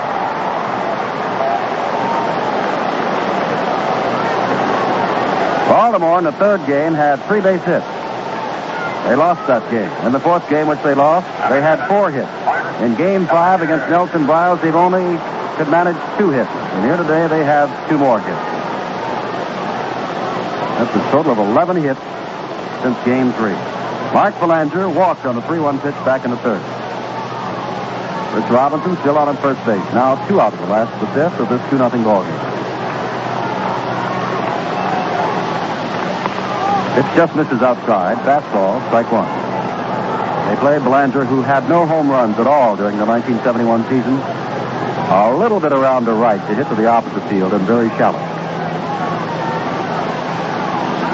Moose back inside this time, 2-0. Then they went 2-0 on Hendricks and then got him on the line drive to left center field. Brooks Robinson hit the first pitch he saw of the 5th inning. He's on at first base with a base hit.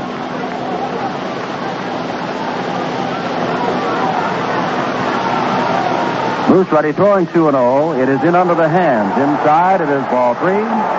No strike. Palmer is on deck.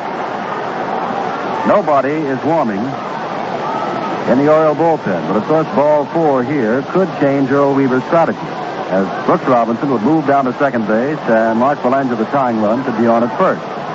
3-0, and he's taking all the way, and he takes a strike.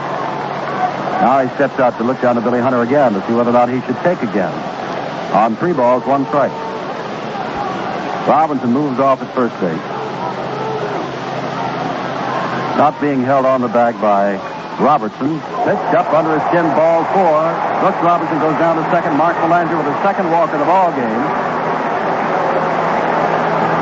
And with 2 outs, Jim Palmer will hit for himself. Earl Weaver not going to his bench for hitting strength with 2 out, and Brooks down at second, and Mark Belanger on at first. But Palmer, a 20-game winner. Great fastball. And this ball game is not out of hand yet. At 2-0, Weaver's decided to keep him rather than to go to his bullpen. Last time up, Palmer sacrifice. Takes ball 1, it's inside. Palmer looks down to Billy Hunter. And they might have Jim taking a few pitches along the way here.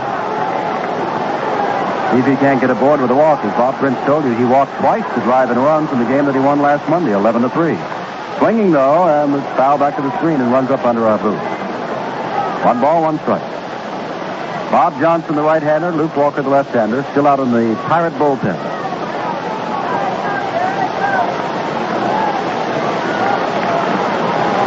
Johnson started the second game against Palmer, and of course Luke Walker started that night game on Wednesday. Swing and a miss, set a change, and it's 1 ball, 2 strikes. It was Walker that Bruce Keeson relieved on Wednesday night and did such a superb job in winning the 4th game of the World Series.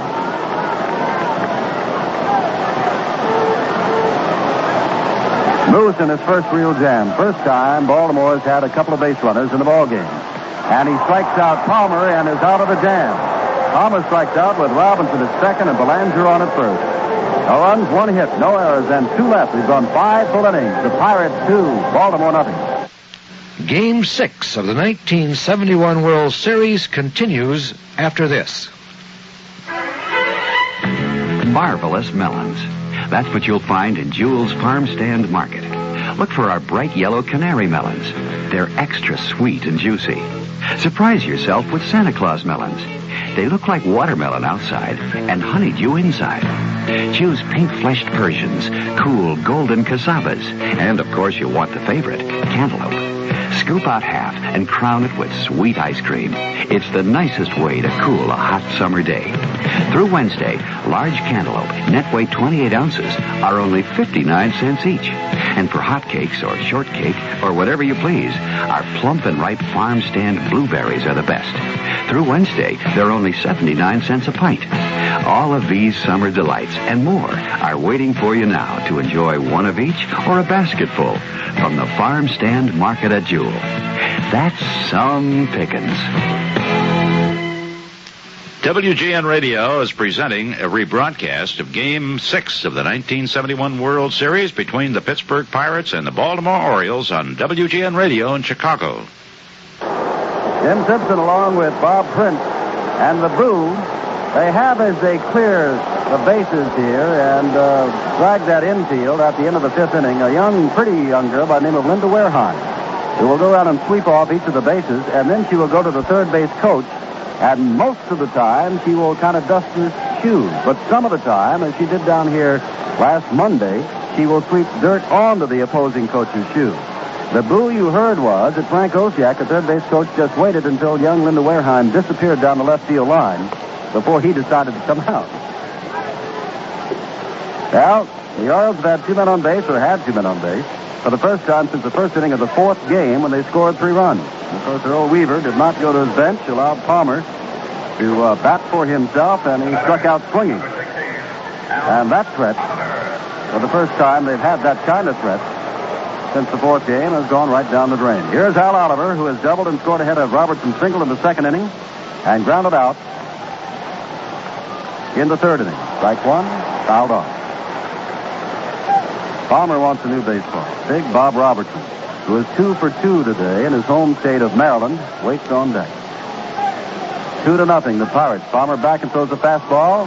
Left field. Buford trots a few steps over and back to his left and takes it for the first out. And here's Robertson. Drove in the run. Al Oliver, who had doubled to right center with a base hit in the 2nd, and singled to lead off the 4th and was left there as the next 3 men went down in a row before Jim Palmer. They play Big Bob, an uppercut swinger way around to the left. Lamb is a pull hitter, although the infield does not shift against him. And there's a swinging foul tip. Strike 1. John Kibler behind the plate today. Nestor Shylock, who will be behind the plate if there is tomorrow, down at first base. Ed Sudol at second. John Rice, the umpire, at third. Ed Vargo along the left field line. And Jim Odom along the right field line. Change.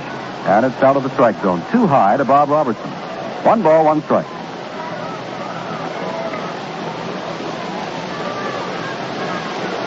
Palmer ready, throws a fastball, pops up, may get out of play, and does to the right behind the Pittsburgh dugout, very deep in the seat. Robertson drove in Sanguillen in the 2nd, the other Pittsburgh run, and the only other run of the ball game came in the 3rd when Roberto Clemente hit a home run to right field. 1 ball, 2 strikes. Palmer throws, line drive right at Mark Belanger, shortstop. 2 down. Robertson hit the ball very hard. Had he moved it one side or the other, questionable whether or not Belanger could have gotten it, but it was right to him. Here's Manny Sanguillen. Blooped a single into center in the 2nd inning and fouled out to Boog Powell in the 4th. 1 for 2. Sanguillen, as you know by now, listening or watching the World Series, is not up there to take a lot of pitches. He is up there to swing, and swings at the first pitch and fouls it back. Sanguillen has stayed true to form in this World Series. He's been at bat 21 times officially and hasn't walked once. Strike 1 pitch is a breaking pitch way outside. 1 ball, 1 strike to Sanguillen. .319 hitter during the regular season. Has a lifetime average of better than 300. Palmer working very fast. High fastball fouled at the plate by Sanguillen.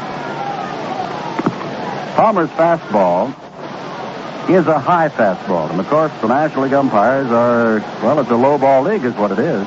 And Palmer, in his other game last Monday, had a little trouble with his control. He's had back problems, and until he gets that back loose and relaxed, the ball stays much too high. And, of course, he walked a bundle of people. 8. Little chopper, Belanger, shortstop, ready. Throws on to first to get the speedy Sanguillen, but Powell's foot is off the bag. Safe. Sanguillen is one of the quickest catchers we've seen. in recent years. Danny Murtaugh, in talking about it, that's the base hits they give him, say he simply beat it out.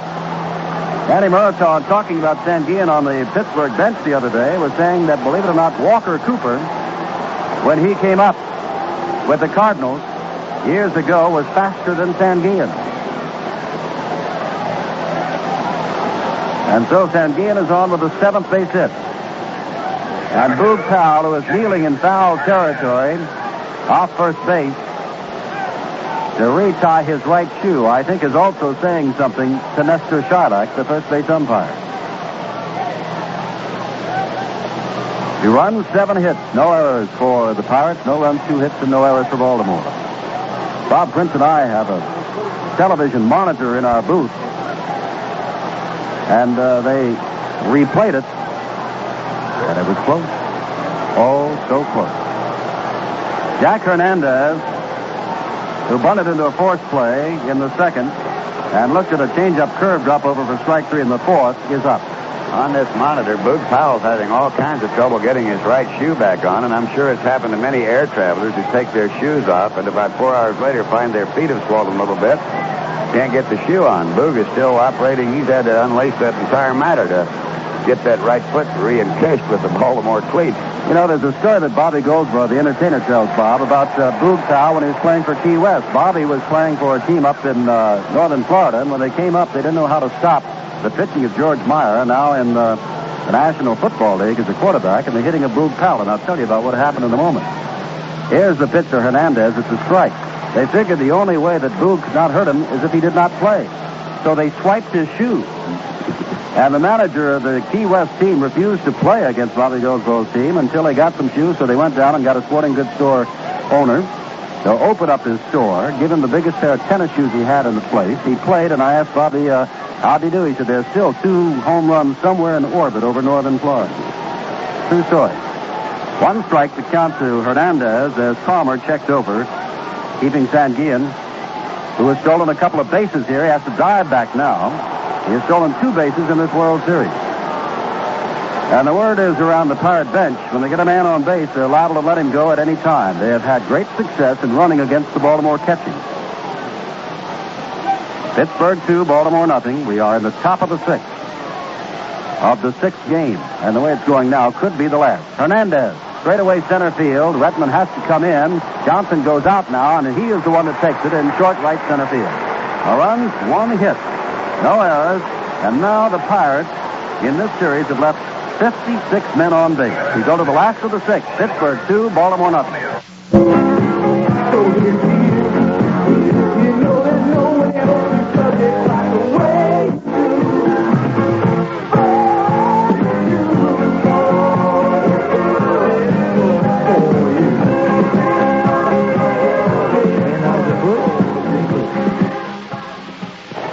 With Jim Simpson, Bob Prince from Memorial Stadium in Baltimore, Maryland, in the 6th game of the World Series, which can be over if the Pirates can win it. We'll go to the 7th and Baltimore comes back. In the ball game thus far, it's Pittsburgh 2 runs, 7 hits, no errors. Baltimore, no runs, 2 hits, and no errors as Don Buford leads it off. Bob Moose is pitching, and here's Jim Simpson. Thanks, Bob Prince. 22 innings now. The Orioles have gone without a run in this World Series. Buford led off the ball game with a single, later a race on a double play, and struck out swinging at a fastball in the 3rd.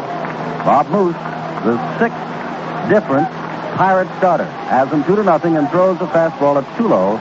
It's ball 1 to Buford. Hebner, knowing Buford's percentage better than 41% of the times as the leadoff batter he got on base in 1971. That's the kind of leadoff batter he is.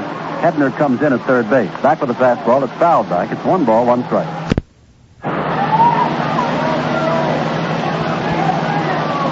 Orioles only have 2 hits. And since they left Baltimore last Monday to go play up in Pittsburgh, they've only had a total of 11 hits. They had 14 singles in that 2nd game. 1 ball, 1 strike. Breaking pitch. Gets something off of it. It stays outside. 2 balls, 1 strike to Don Buford. But Davey Johnson swinging a bat, kneeling on deck.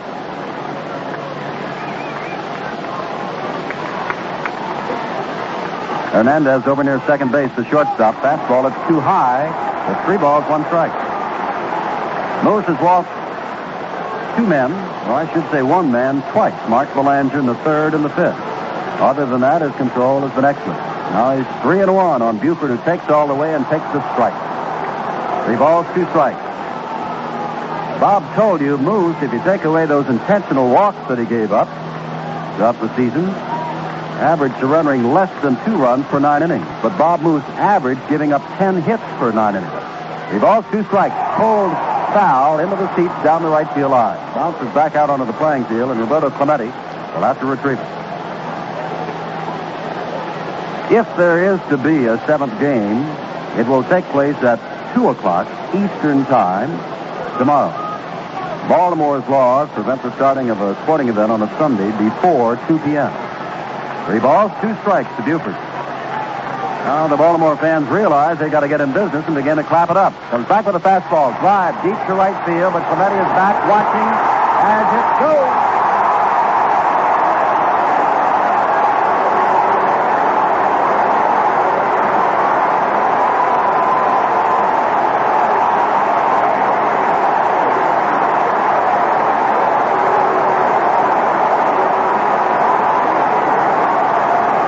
Don Buford, who hit a home run off Bob Moose in his his first appearance in the series, has come back with his second home run off Bob Moose.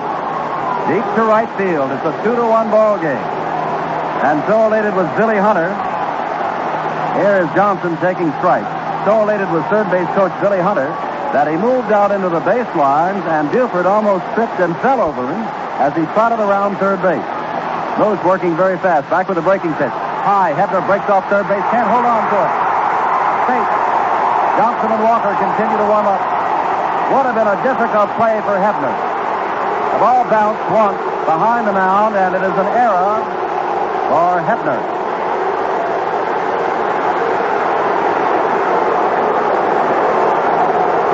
Left-hander Luke Walker, right-hander Bob Johnson up and throwing again. 2-1. The Orioles now realize that they've got a whale of a chance. They go all the way to the 7th game. They're down by a run. We are just in the last of the 6th. And here comes big Boog Powell, who's only had 2 hits and 20 times at bat, and 1 RBI. Battling those torn fibers in the back of his right hand, but still with lots of power. Left-hander against the right-hander Moose. Moose throws, and Powell grounds one foul down the first base line and rolls out, bangs off the tarpaulins, rolled up in short right field. 1 strike to Powell. Hernandez over on the first base side of second. Hebner playing about where the shortstop in the hole would be. And he's the only man between second and third. Powell, a dead pull hitter. Moose throws. It's in under the hands. Too low. 1 ball, 1 strike.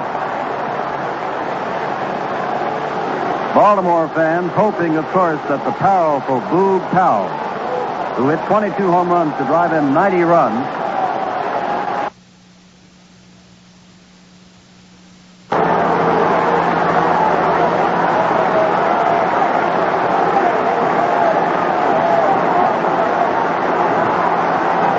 from the stretch, Moose throws in under the hands again with the fastball. 2 balls, 1 strike.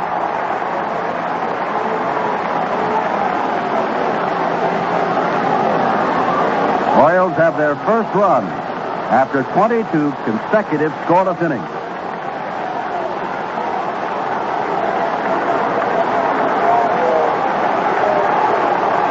The 2-1 pitch. Breaking pitch misses. It's 3-1, and Bob Moose puts hands on hips and stares in at John Kibler. Still standing there, Sanguillen turning around. Asking for a change of decision from Kibler. You know what those chances are. It is 3 balls, 1 strike.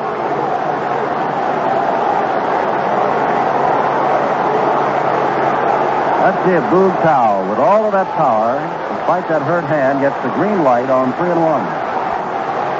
With Frank Robinson on deck. He's swinging, grounds it foul, and toward the Pirates' dugout.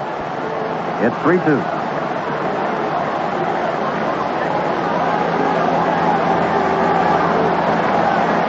Powell has always made contact, well, nearly always throughout the series, despite the fact he only has 2 hits. A big slugger like that has only struck out 1 time in 20 times at bat.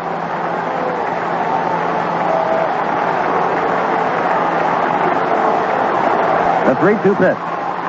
Ground ball inside the bag, under the glove of Robertson, all the way around second, and on the way to third is Dave Johnson. Clementi up with the ball and throws behind Powell to run at first. They've got runners at the corners, first and third, with none out.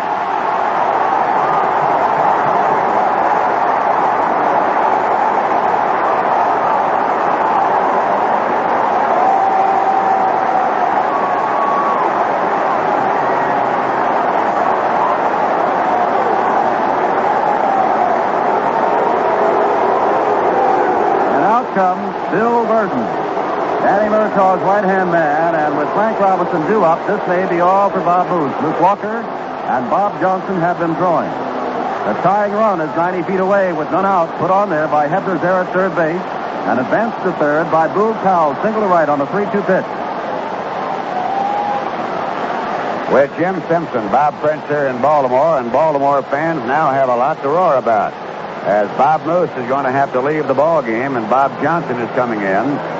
On the regular season, Johnson won 9 and lost 10. Has had good success against the Baltimore Ball Club, but now is right in the heart of the order, with Frank Robinson, Merv Rettenmund, and Brooks Robinson to come up. Runners at first and third, and nobody out.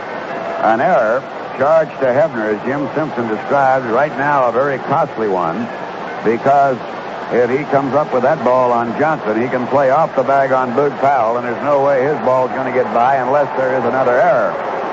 Moose is saying something to John Kibler.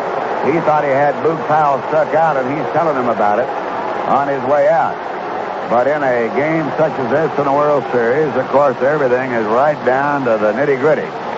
And so Bob Johnson comes on, and Bob Moose has gone 5 innings. Nobody out here in the 6th inning. Thus far has allowed but 1 run, has surrendered a total of 4 base hits, has struck out 3 and walked a pair. He can win the game. He cannot, he could also lose it. So Johnson, of course, has a tough job here going in this situation. Jim Simpson against a very tough batter who at least is a very distinct threat to throw the game into a tie with a fly ball.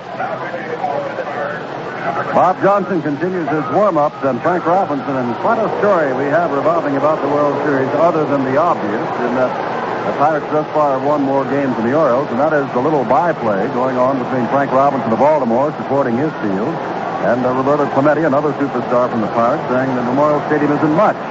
Now, Clemente today has the upper hand in a triple and a home run, and now Robinson can kind of tie things up here, or even put the Orioles ahead. As Frank Robinson, the only man ever to be the most valuable player in both major leagues, steps in. He struck out at a curveball in the 2nd and lined to Clemente in right, hitting the first pitch in the 4th. 2-1 the score. The Pirates. Johnson, the tying run on at 3rd. Powell, the go-ahead run at 1st. None out. 6th inning. 6th game of the World Series. Johnson, a big, tall right-hander, looks over at first base and now throws to Robinson, hits the first pitch. He pops it up. Hernandez says he's got it at shortstop. And on 1 pitch, Bob Johnson gets Frank Robinson on a high pop-up to the shortstop. Now Merv Rettenmund, who has grounded out twice. Right-handed batter comes in. Bob Robertson yelling something to Bob Johnson, who strides off the mound to hear what it is he has to say. The infield is not playing in to get Johnson the runner. Now with Boog Powell, rather slow runner on at first base, they are going to look for the double play. Rettenmund twice has hit the ball on the ground. Powell does not have great speed. Rettenmund has good speed. Johnson to throw the ball. It's a strike on the outside corner. 2 runs on 7 hits for the Pirates. They've committed an error. We don't know whether or not yet it is a costly one. It's at least put Pittsburgh in the hole for the moment. 1 run on 4 hits for Baltimore, and they're knocking at the door in the 6th, trying to tie it up. Johnson throws. It's another strike. 2 called strikes Rettenmund has taken, both of them about letter high on the outside corner. Johnson throws a slider and a curve and a fastball. As Bob said, he had excellent luck and good fortune pitching against the Orioles while with Kansas City in the American League a year ago. Johnson now out ahead of Rettenmund, 0-2. He can afford to move the ball around a little bit. Comes in, misses outside, waits pitch with his fastball low. 1 ball, 2 strikes. Walker and now Bob Miller warming up for the Buccos. Miller, a right-hander, replacing Johnson, who has come on to replace the starter Bob Moose.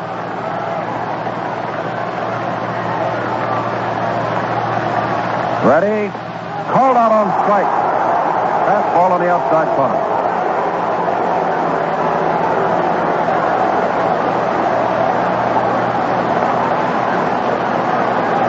Well, the Orioles, charged with lack of aggressiveness at the plate in these last 3 games, popped out and took a third called strike with a tying run at third base. Now it is up to Brooks Robinson, and Bill Burden's going to come out to say something to Bob Johnson about Robinson. Perhaps, Bob, to remind him of the scouting report on Brooks, because Robinson is probably the most dangerous of all the Oriole hitters in the late innings. Aside from that wonderful glove and great reflexes Brooks Robinson has, he is a clutch hitter. And the hero of the 1970 World Series now has a chance to give the Orioles some life in the 1971 World Series. Johnson at third, Powell at first, now with 2 outs. And Bob Johnson, thus far, working on a great relief job. Robinson takes a curved ball for a strike, drops right over. Brooks Robinson holds on to that bat all the way down to the bottom. He's not up there to poke the ball to right or left. Instead, Miller and Walker continue to warm.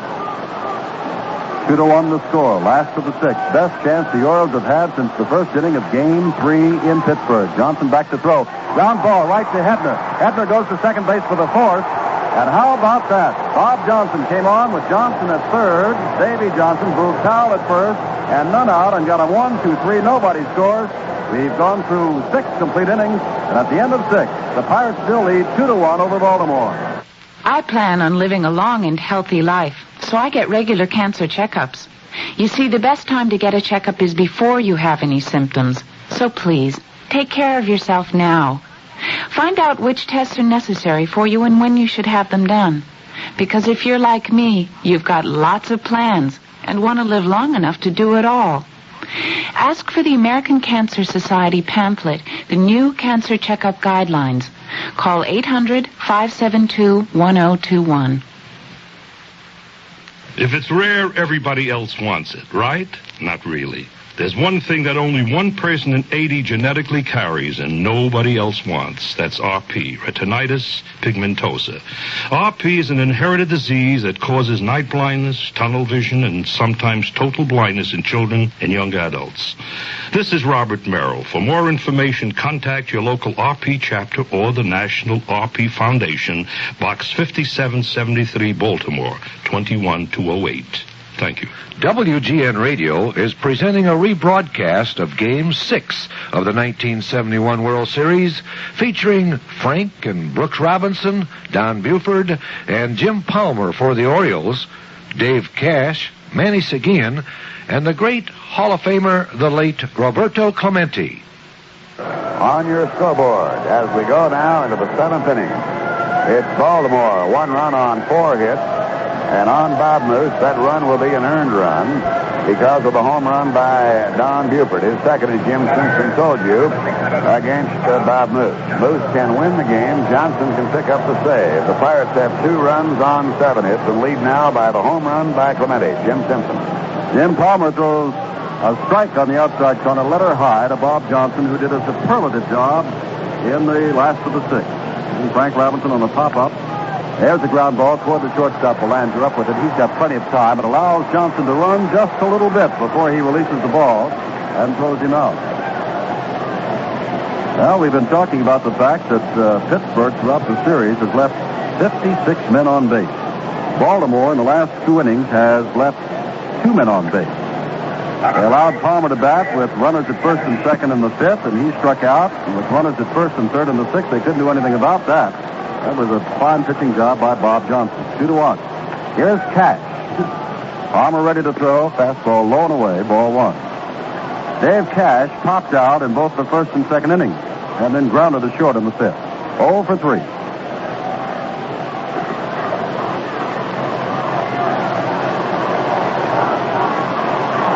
Seventh inning. Palmer's gone all the way. High fastball, and it's 2-0.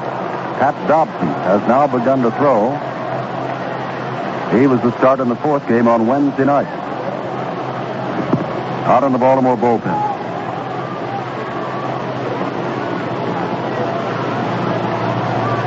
Palmer throws again. Catches the inside corner, strike one. 2 balls, 1 strike. 11 years ago, Bob Prince went down to the dressing room just in case the Pirates won it. They won it. He didn't see Mazeroski's home run. 2 balls, 1 strike. It's down low, 3-1. And in another inning, if the score stays like this, Bob Prince is going to have to leave us again and go down to the Pirate dressing room. And who knows, maybe there won't be a celebration today. And he won't see it again. 3-1. Back to the fastball right at the knees. 3 balls, 2 strikes to Dave Cash.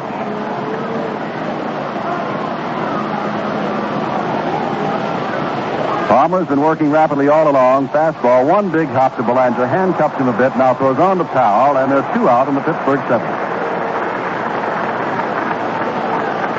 That'll bring up Rich Hebner, who flied to center, popped to the shortstop, and walked on a disputed call that Earl Weaver argued, thinking that Hebner had actually not checked his swing on ball 4, but John Kibler looked down to first base, Nestor Charlock, and over to third to John Rice, and they supported his theory. Blown away from Hebner, ball 1. Clay Dalrymple has raced from the bullpen into the dugout. He is the 3rd Baltimore catcher, veteran of the National League. 1 ball, no strikes. Hebner right up through the middle, but Belanger's playing him over near second base and throws him out, and Palmer has one of his easier innings. As Belanger retires all 3 men, the runs, hits, or errors, and Baltimore comes back for another shot in the last of the 7th. With the score, the Pirates 2, the Orioles 1. You know, Mr. Howell, this old car of yours takes more gas than anybody else's in town. No. Ever think of trading it in? With all that chrome, it ought to be worth a lot. Yeah, but look, who can buy a new car with the prime rate so high? If the bank prime rate is scaring you out of a new car or truck, ask your GM dealer about GMAC. GMAC has financing right now at rates that make sense. So get that new Chevy, Pontiac, old Buick, Cadillac, or GMC truck you want with help from GMAC, the financing people from General Motors.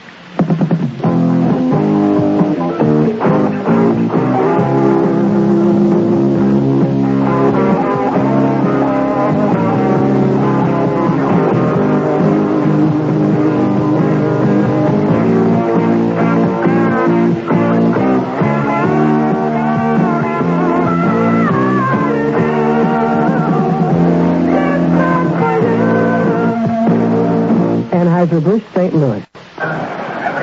With Jim Simpson, Bob Prince from Memorial Stadium, and we got a ball game going here. Baltimore trailing 1 run to 2, but come up with the lower third of the lineup, and Hendricks, Belanger, and maybe a pinch batter for Palmer. Here's Jim Simpson.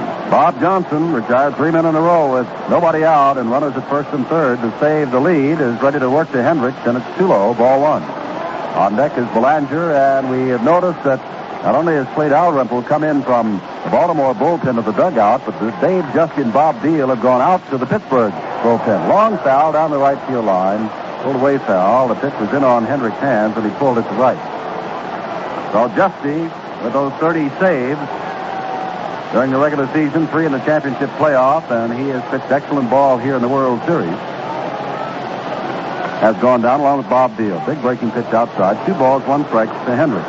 The last inning in which Palmer got the Pirates 1-2-3, snapped the Pittsburgh streak of a base runner for at least 20 consecutive innings. 2 balls, 1 strike. Popped up. Left side. Stargell comes in very shallow in left field and now takes it for the first out. Mark Belanger, as Palmer with his jacket on, walks out to the on-deck circle. 2 runs on 7 hits and a harmless error for the Pirates. 1 run on 4 hits for Baltimore. Bob Moose has departed, and departed leading 2-1. Jim Palmer has not yet left. Both men pitching fine ball games. Bob Johnson throws. It's a strike at the knees to Belanger, who has walked twice.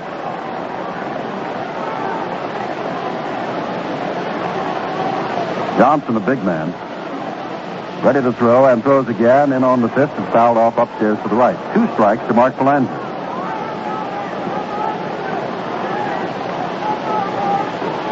Kelly Briles, who pitched such a fine game on Thursday, was warming up for a National League Championship playoff against the Giants. Said he couldn't do it, and Bob Johnson got up off the bench, went down, warmed up, and beat the Giants with a superlative performance. Accidentally fouls the ball back. Belanger trying to check his swing. It's still 2 strikes.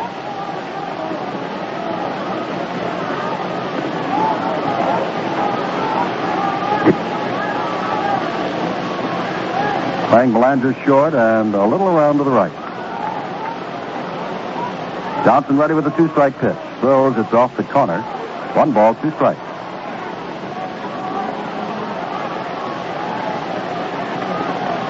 There are a great number of Pirate fans here. There's another ball. This one gets by Sanguillen under his glove, rolls to the screen, 2-2. And, of course, you heard that there are a great number of Baltimore fans here as they went to work.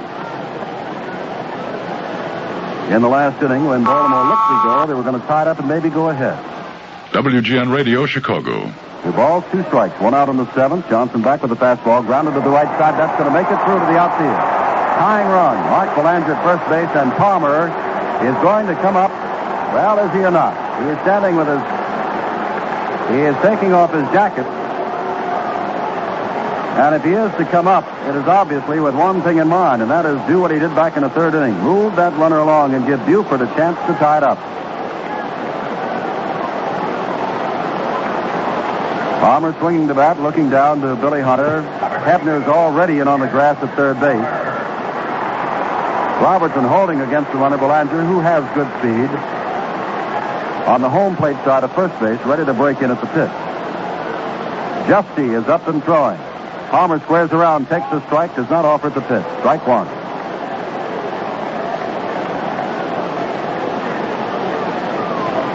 Danny Murtaugh pulling out all the stops, as Earl Weaver must do if he is to stop the Pirates and get back in this World Series and send it on to a 7th game. Score is 2-1. We're in the last of the 7th. A little lob throw to first base just to keep Mark Belanger close.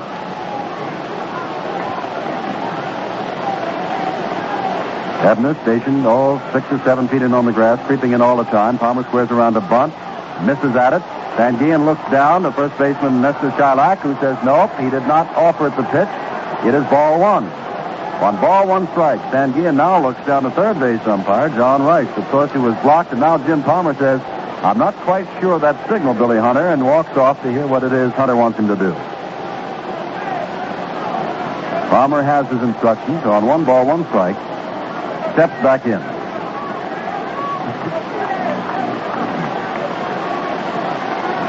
One out, last of the 7th.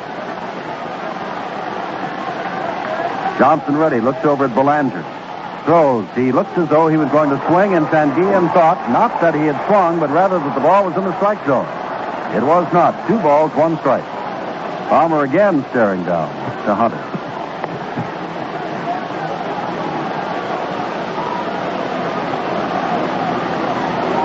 Pirates lead it by a run. They've got the tying run at first. Johnson ready. The ball is low, and he did not offer it again, and it's 3 balls, 1 strike. Palmer again staring to Hunter, and Johnson cutting it a little fine, although on 2 occasions, Sanguillen thought that Bob Johnson, his pitcher, had strikes. Couple of conferences. Sanguillen with Johnson, Palmer with Hunter. It's obvious right here, Jim Simpson, that Bob Johnson has only one thing to do, that's throw a strike. He doesn't dare walk Palmer if he can help it. And the question becomes, what has Palmer been told? Johnson ready, Palmer there, and takes the strike. Made no attempt to swing or to bunt. And steps out again. They'll look down to Billy Hunter. 3 balls, 2 strikes. He bunted on a 1 ball, 2 strike pitch back in the 3rd. It's not beyond the realm of possibility now. He squares around the bunt again. Strike 3, he's called out, and now Palmer's hot. Second strikeout for Bob Johnson, and here comes Don Buford. Last time up, Buford helped Moose along the way to the showers when he hit a ball high and deep to right for a home run. The Orioles' only run of the ball game. Buford is 2 for 3. He has 2 of the 5 Baltimore hits.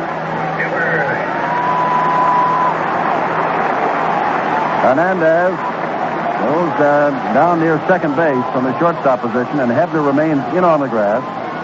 At third base, Buford with great speed, former fine football player at Southern Cal. Johnson throws him a curveball, and it's a beauty, strike 1. Buford watched it drop over.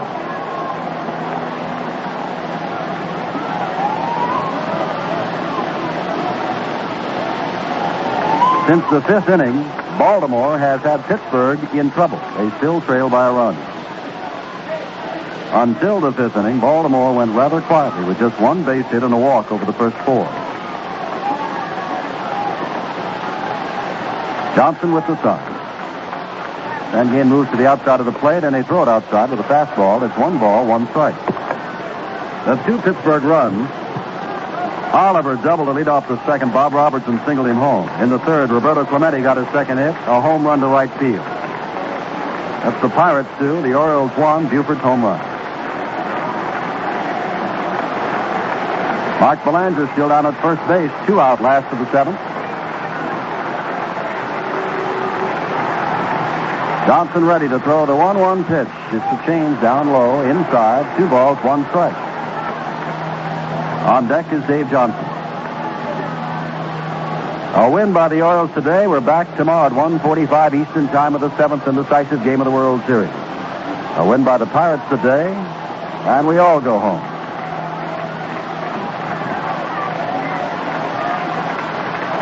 There goes the runner on 2-1. High ball. Sanguillen's throw is down, not in time. Bounce once. Cash, or rather Hernandez took it on the high bounce, and Belanger stole second base. Well, there's the lead out of the Pirates notebook from an earlier game this week when they tried to bunt the runner over. Here comes Bill Burden out. They tried to bunt the runner over. Did not do it, and Hernandez on the next pitch to the next man stole second. Burden is coming out and is calling for a different pitcher. Now, Buford, remember, is a switch hitter. Well, whether they bring in a left-hander or right-hander, they're simply going to turn Buford from one side of the plate to the other. They won't get rid of him. It is 3 balls, 1 strike, and with the count 3-1, Bob Prince, they're going to go to the bullpen. Yes, it is going to be Dave Jesse with a palm ball, and I think Danny Murtaugh here is making the determination he'd rather have Buford up there batting right-handed than he would left-handed, and particularly since, basically speaking, with the sinking pitch and the palm ball that Jesse has, he can induce Buford to turn around and go that way. But as you also pointed out, in the event that he walks Buford, that walk would be charged to Johnson. That's the first steal by the Orioles in this series. And normally, you don't steal on Sanguillen, but that time they might have picked up a pretty good jump on Bob Johnson. So Johnson, who pitched out of a whale of an inning there in the 6th inning with runners at first and third, and nobody out, has now gone 1 2/3 innings. And in that time has surrendered just 1 base hit. He struck out 2 Baltimore Orioles. He did not walk anybody yet, but that remains on the ledger until we see what Justy will do here to Buford. Dave Justy's third appearance in the World Series. He's pitched 3 innings, given up a run, walked 1 man, and struck out 1. And, of course, should he walk Buford here, it'll be charged to the departed Bob Johnson. But the tying run for the Orioles is down at second base with 2 out in the last of the 7th. Buford with a count of 3-1. Facing the National League's great Dave Justy. What a relief pitcher he is. Justy throws. It is outside. He has walked Buford. Justy didn't think so and charged the walk of Bob Johnson. And now Justy can go to work on Dave Johnson, who was grounded into a double play, grounded back to the pitcher, and reached when Hebner, streaking toward the mound, dropped his chopper on error in the 6th inning. 2 runs, 7 hits, 1 error for Pittsburgh, 1 run, 5 hits, no errors for Baltimore. Bob Miller, Luke Walker continue to throw.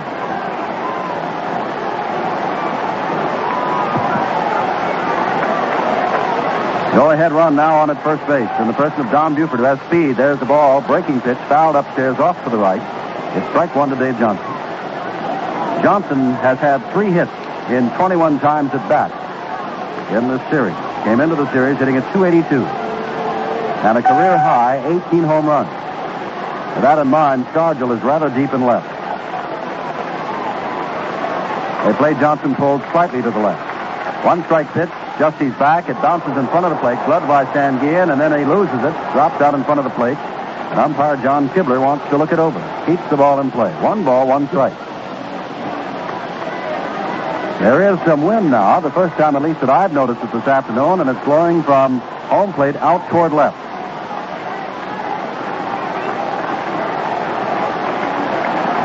One and one of the tightest of the 1971 World Series games. Justy throws. Palm ball down low. It is 2 balls, 1 strike. On deck is the dangerous left-hander, Boog Powell, swinging a bat. Pirates lead it by a run. Justy's trying to save the lead. Throws down low at the knees this time with the palm ball, and it's 2 strikes. 2 balls and 2 strikes. Justy keeping that ball low.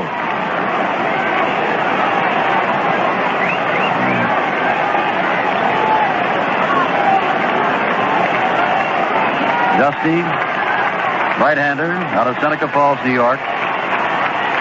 Ready with a 2-2 pitch. And there's a ball pumped into short left field. Stargell can't get to it. Here comes Belanger with a tying run. As the throw goes into second, it's 2-2.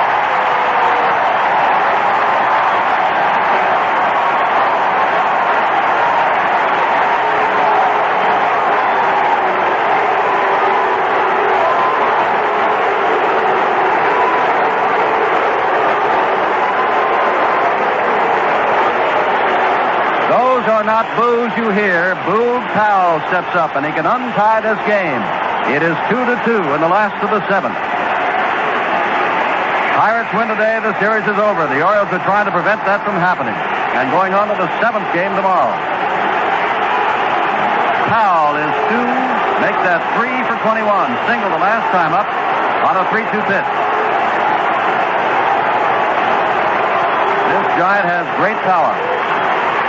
Justy throws. There's the ball. Hit out to left field. Deep. Stargell goes back. Now looks like he has it in range as he gets to the warning track and takes it for the 3rd out. But the tying run scores on 2 base hits. There were no errors, and for the 3rd inning in a row, the Orioles leave 2 men on base. At the end of 7, the Pirates 2, the Orioles 2. Game 6 of the 1971 World Series continues after this. Thank you, Chicagoland. Because of your encouragement and support over the last 50 years, York Furrier continues to grow and prosper. Now, as we celebrate 50 years of success, we'd like to give something back to you. So we're having our 50th anniversary sale. It's our way of saying thank you. When you come into York, you're going to find that we've cut the prices on our entire collection by 20, 30, 40, even 50%. Think of it, beautiful, luxurious York furs at half price. Fox, lynx, raccoon, sable, and York's famous natural mink. So come into York today and receive your gift from the Wagner family. A beautiful York fur at a tremendous savings. Thank you. From York Furrier, 107 North York Road, Elmhurst. Master craftsmen doing what they do best.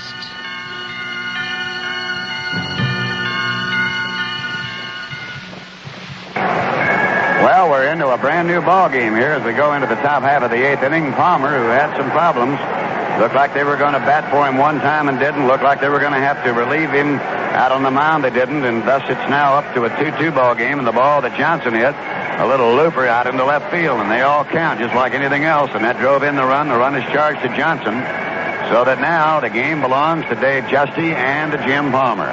And coming to bat for the Pirates in the 8th inning will be Clementi, Stargell, and Oliver in that order. And Clemente's been a ball of fire, has 11 hits in this series, and in this game today, a triple and a home run. So that's the way this one goes as we move into the top half of the 8th inning. And without any question, we are in a whale of a ball game, Jim Simpson. All right, Bob. Clementi's still kneeling in the on-deck circle. Roberto not only has that triple and the home run for the second Pirate run, but his other time at bat in the 5th inning, Clementi hit the ball very hard on a line to Merv Rettenmund in center field. So he has hit the ball very hard. 2-2 the score. And Jim Palmer again with his work cut out. Clementi, Stargell, and Oliver in the 8th inning.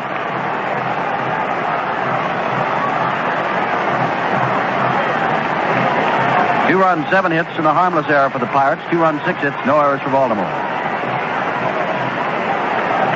Jim Palmer,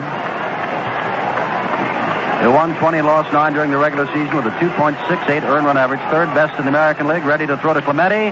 Hits the ball very high, but not too deep. Buford out in left center field is there and takes it.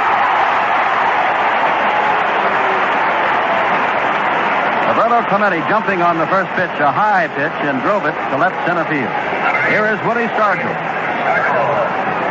Has not had a home run in this World Series, and he led the major leagues in home runs and is 0 for 3 today, and twice has gone down swinging at fastballs and takes ball 1. Stargell, like Boog Powell, a big left-handed swinger. Takes a high fastball, but it's a strike. All up around the letters. 1 ball, 1 strike. When Stargell struck out in the first, it looked like he simply wasn't ready for the strikeout pitch and gave a little half-hearted swing. As the pitch down low with the fastball, 2-1. Then he grounded to Belanger in the third, and Palmer gave him a fastball right down the alley in the fifth, and Stargell went down swinging. Another fastball, foul to the screen, 2-2. Palmer's challenging Stargell. Was not really hurt the Orioles all through the series, and he did not have a good hitting series, as you well know, in the National League Championships against the Giants. Streak hitter, and due to break out sometime, high and away, he now has the 3-2 count. Well, Bob, a gentleman I broadcasted all year long, Sandy Koufax, says anytime you got a 3-2 count, that belongs to the hitter, not the pitcher. It's all in Stargell's favor, and he fouls it off. Pitcher's got to come in with the pitch, or he has put the go-ahead run on first base. And when you have to come in with a pitch against Stargell, sometimes that's not too good.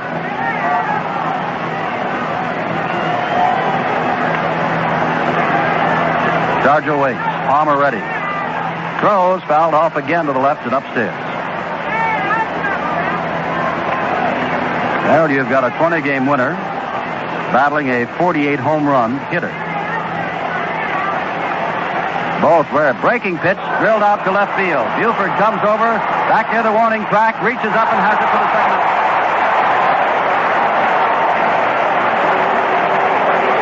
Stargell goes to the opposite field, and there was just too much room out there for Pirate fans, and Buford hauled it in. Here is Al Oliver, who has doubled and scored one of the 2 runs, grounded out and fly to left. 2-2 the score. We're in the top of the 8th. Breaking pitch. Out to right center field. Rettenmund dashes over, is there, and takes it in short right center field. And Palmer gets Clementi, Stargell, and Oliver in 1-2-3 fashion. We go to the last of the 8th. Pittsburgh 2, Baltimore 2.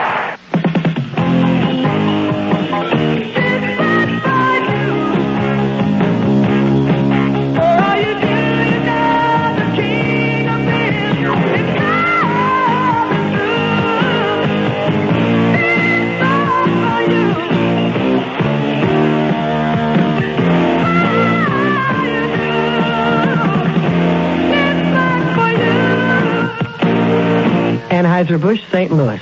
Unless the bugs and insects in your home are paying rent, why not evict them?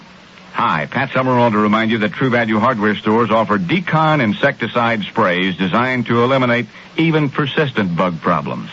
Decon House and Garden Bug Killer is effective in controlling everything from roaches to bugs that attack your garden.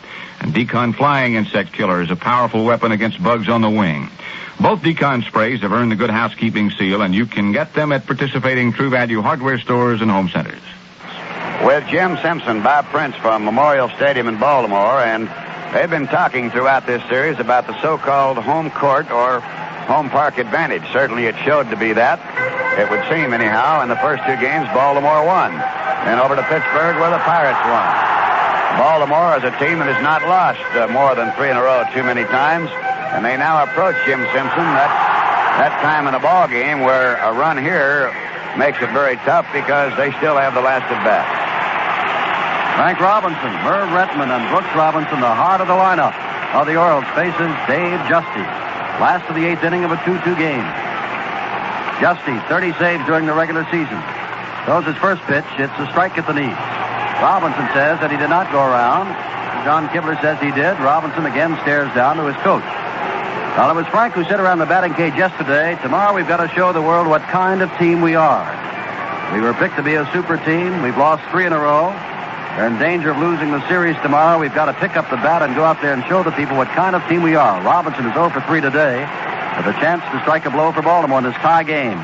Tom Ball is down low and away. 1 ball, 1 strike for Frank Robinson. Struck out of the curve in the second, lined to Clementi in right in the 4th, and popped out to Hernandez on the first pitch he saw in the 6th with runners at 1st and 3rd. 1-1. He went around trying to check his swing again at an outside pitch, and Robinson has more to say to John Kibler. It's 1 ball, 2 strikes.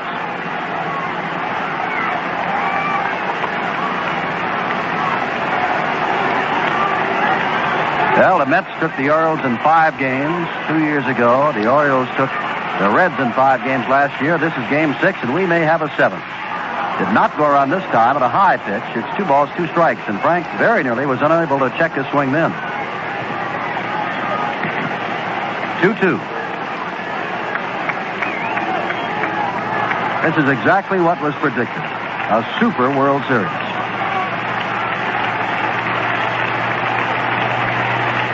Justy throws, off-speed pitch. Foul to the right. Bob Robertson gives chase near the box seats over there and cannot get it as he falls into the seats. And right there with him was Ed Sudol, Nestor Shylock, the first base umpire, to say that the ball had popped out of his glove. He didn't have it. Well, Frank Robinson has a life at 2 balls, 2 strikes. By the way, for those of you who keep track of such things, this is the 68th World Series, and this 2-2 ball game is the 400th World Series game in history. 2-2 pitch from Justy. Swing and a miss with a fastball high and in tight. Justy gets his first strikeout. Robinson strikes out for the second time. Here's Rettenmund, grounded out twice, and with runners at first and third and 1 out, looks at a third called strike in the 6th inning. Justy throws down low and away, ball 1. Rettenmund does have power and did hit 11 home runs and drove in 75 runs during the regular season, but is basically a hitter to all fields, just a good hitter. Fouls one back. 1 ball, 1 strike.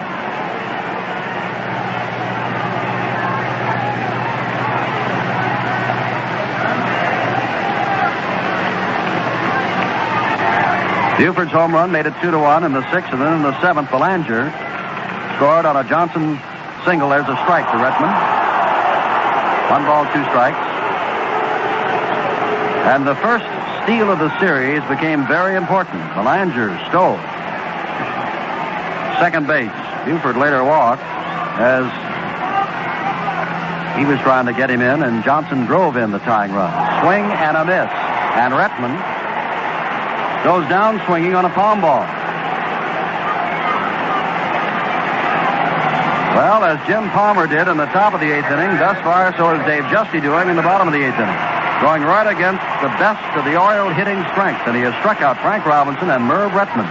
Here is Brooks Robinson. 1 for 3 today. 7 hits in the series. He had 19 at-bats.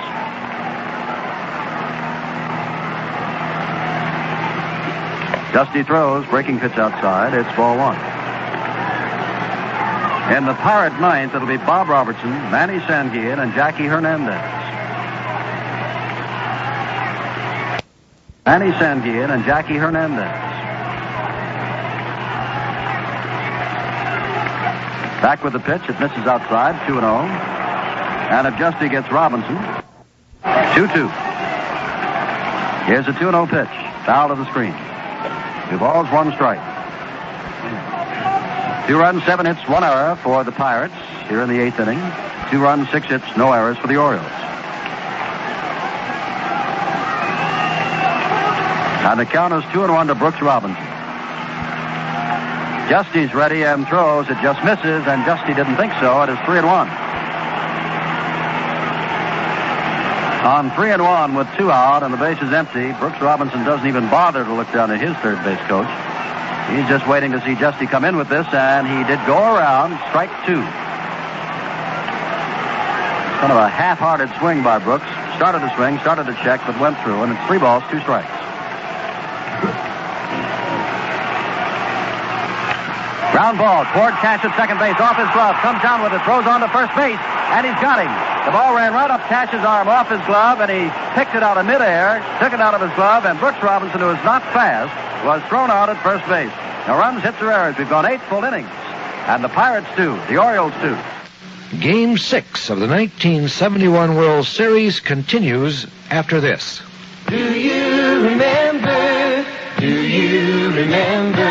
when radio first became your friend?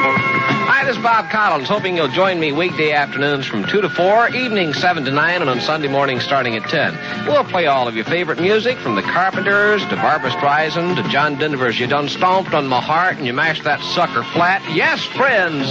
I'll keep you up to date on your favorite soap operas. You can test your musical trivia knowledge and mine, and give you a chance to strike back on any subject if you'll just give me a call. Call me, I'm so lonely. Join me weekday afternoons and evenings and on Sunday mornings at 10 for the Bob Collins Show, right here on WGN Radio. I'll see you all then, friends and neighbors out there in Radio Land. Do you remember? Do you remember? Radio is my friend.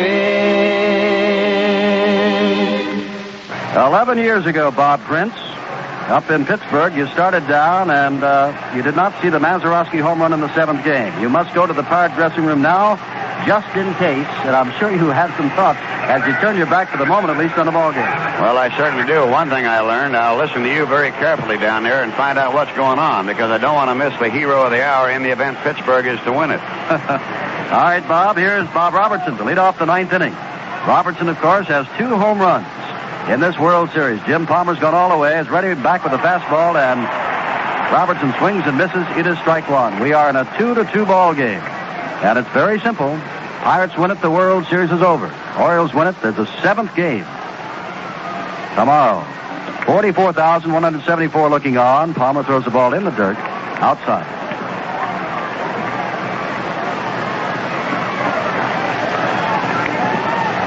Palmer ready again, up high, and it's quickly 2-1. 53,229 watched the first ball game here in Baltimore. 53,239 watched the second game, so we're about 8,000 less than we were in the 2 games of last Saturday and Monday. 2 balls, 1 strike to Robertson. Fouls the ball upstairs off to the right. It's 2-2.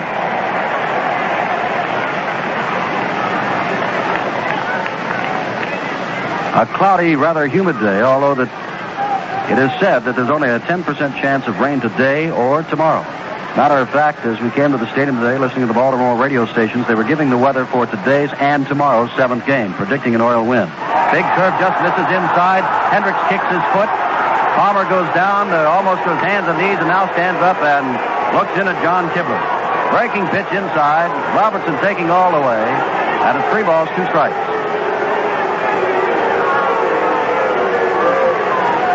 Earl Weaver snatched off his hat in the dugout and just buries his head.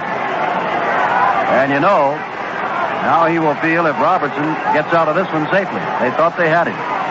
Back with a fastball. Popped up, foul, and back of home plate. Out of play. You will recall, of course, that when Bob Moose left the ball game back in the 6th inning, he thought that he had a 3rd strike call, only to give up a single to Boog Powell.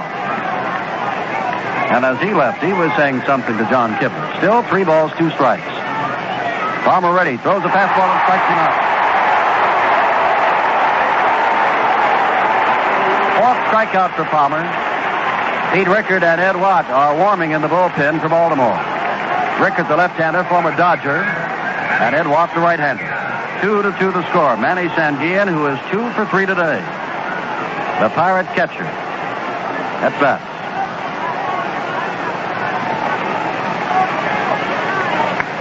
Sanguillen hit 7 home runs during the regular season and takes a home run cut there, but misses strike 1.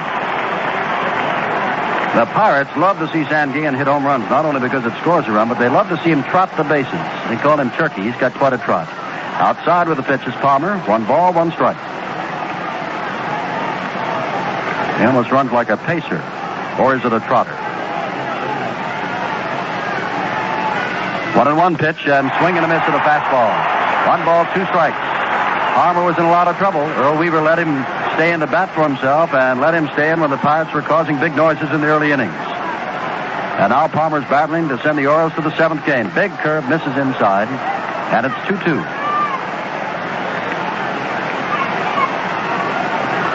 Now you get that constant buzz from the fans as they realize at any moment this game can be won or lost. We are in the 9th inning of a tie game. They play Sanguillen to hit to right. Back with a breaking pitch, misses, and for the 2nd batter in a row here in the 9th inning, Palmer, who threw 168 pitches in last Monday's game, has gone 3-2 on the batter.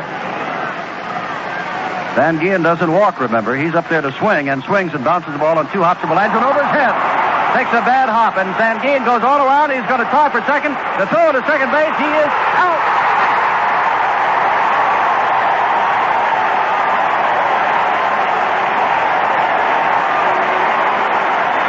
This is WGN Radio, Chicago.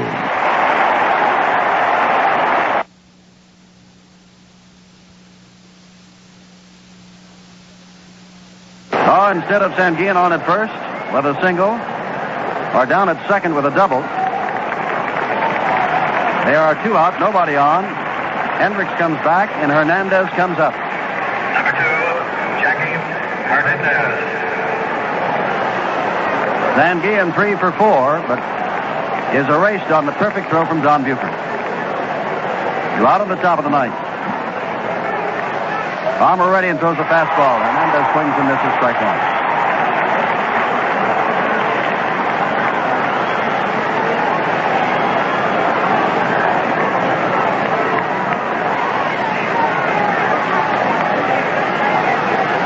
Palmer, who has been effective, throws a high fastball, swinging strike 2. The last 19 men, Tom has given up on an infield hit and a walk, and then Sanguillen single, and he's been erased.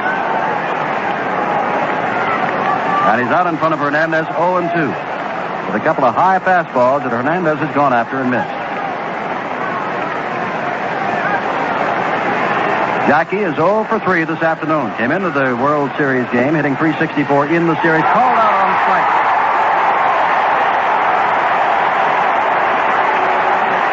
Jim Palmer records his 5th strikeout. Caught Hernandez on 3 pitches. 2 swinging strikes, and then the spotter hit the outside corner with a called strike 3. No runs, 1 hit, no errors, none left. We go to the last of the 9th of a 2-2 ball game.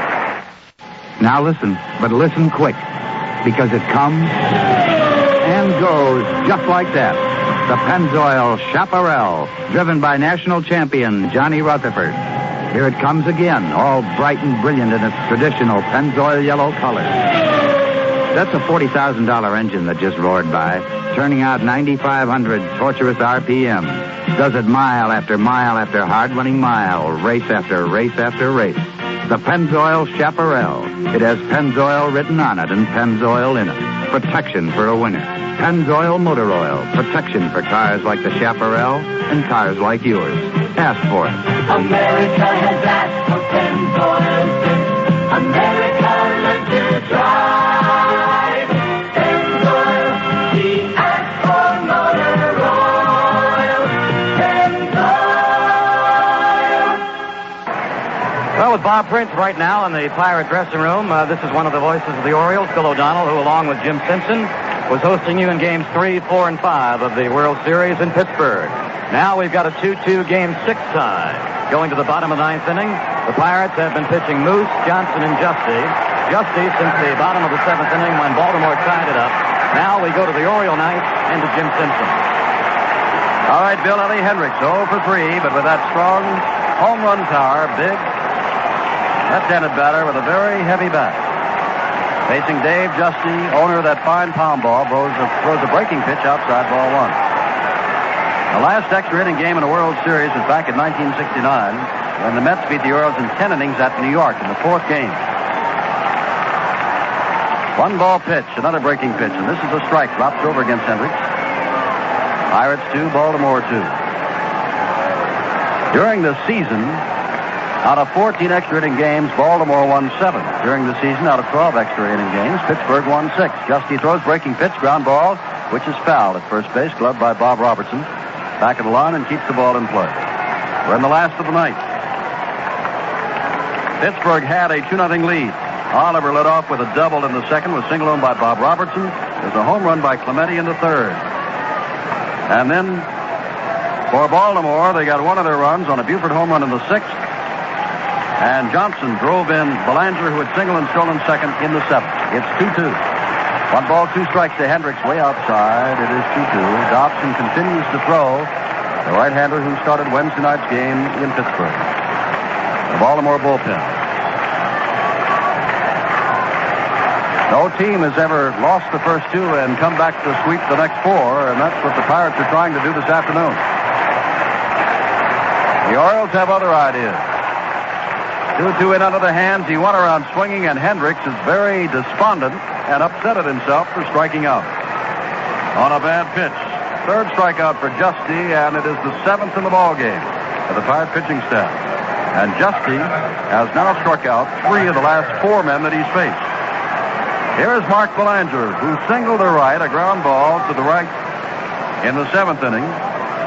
After they could not move him along, he stole second and later scored on Dave Johnson's game-tying single. Takes a strike with a fastball on the outside corner.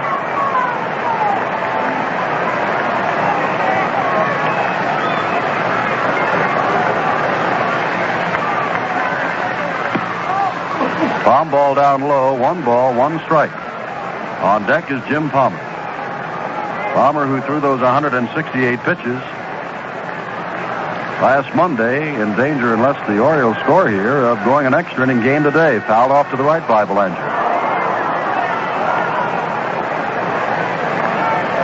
Jim Palmer trying to give himself a 26th birthday present.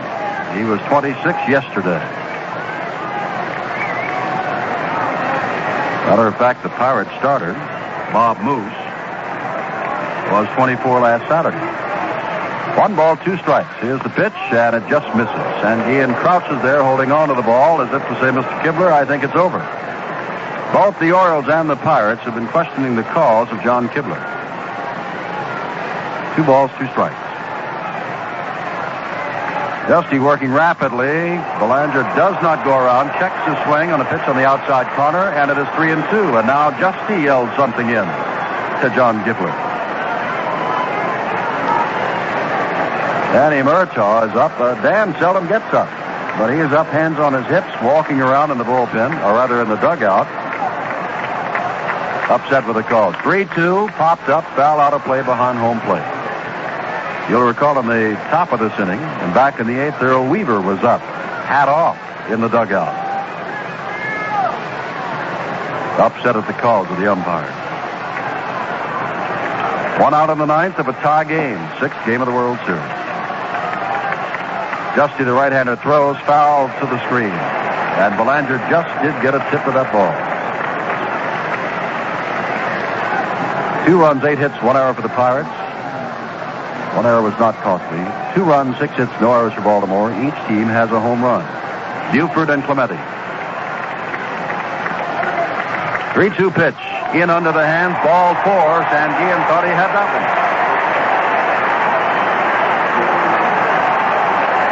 Jim Palmer is going back to the dugout.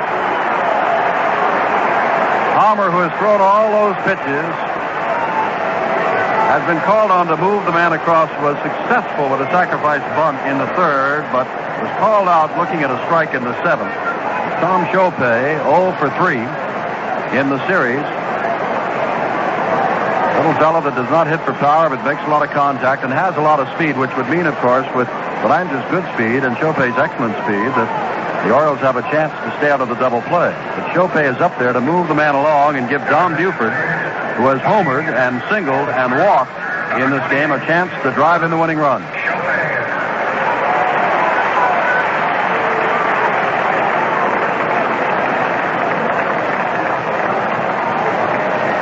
Palmer did all that he could, working 9 innings, giving up 2 earned runs, 7 hits, struck out 5, and walked only 1 in a superb performance by the Baltimore right-hander.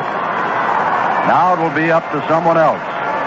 Undoubtedly, Pat Dobson, who continues to warm. Hebner's in on the grass at 3rd. Belanger leads off at 1st. 1 out in the last of the 9th. Justy throws. It's a strike at the knees. 1 ball, 1 strike. Chopay used sparingly throughout the regular season. 257 average, no home runs, and 5 RBIs. Infield at double play depth. They play Chopay slightly to the opposite field, and now John Kibler calls time. Chopay steps back in. Pittsburgh bullpen not busy with Mr. Justy at work. Baltimore bullpen is busy because if it goes to extra innings, we will have relief for Jim Palmer. Dave McNally has gotten up to start throwing with Dobson. Foul bunt at the plate. Sanguillen pounces on it, but it's in foul territory. Actually hit the plate and bounced off to the left. How about that for a bullpen? 20-game winner Pat Dobson, 20-game winner Dave McNally, each of whom has started a World Series game here in 1971.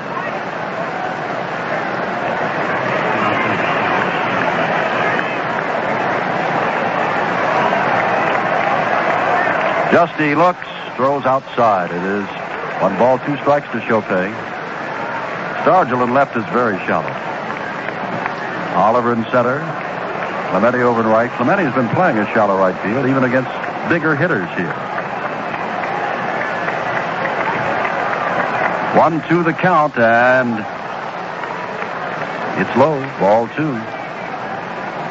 Hebner put up both hands on the safe side.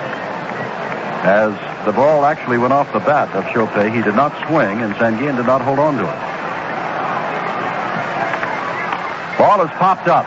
May be in play, may not. Sanguillen comes back to the screen, looks as it bounces about 2 feet onto the screen, and drops off. Still 1 ball, 2 strikes to Chopin. We are in the last of the 9th. It's all tied up at 2 apiece.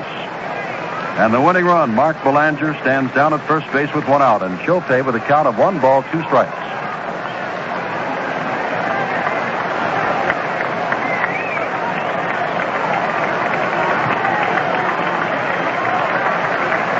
Justy ready to throw. Fastball. It is down low, and it is 2-2 to Chopin.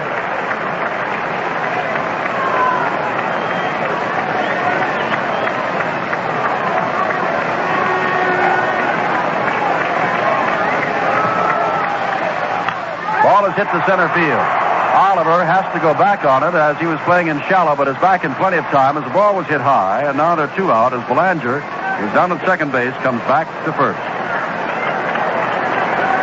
Well, it's up to Don Buford. Unless we go to extra innings, Buford singled in the first, was erased on a double play, struck out swinging at a fastball in the third, homered off Bob Moose in the 6th, and drew a walk off Moose, with the 4th pitch actually thrown by Justy in the 7th.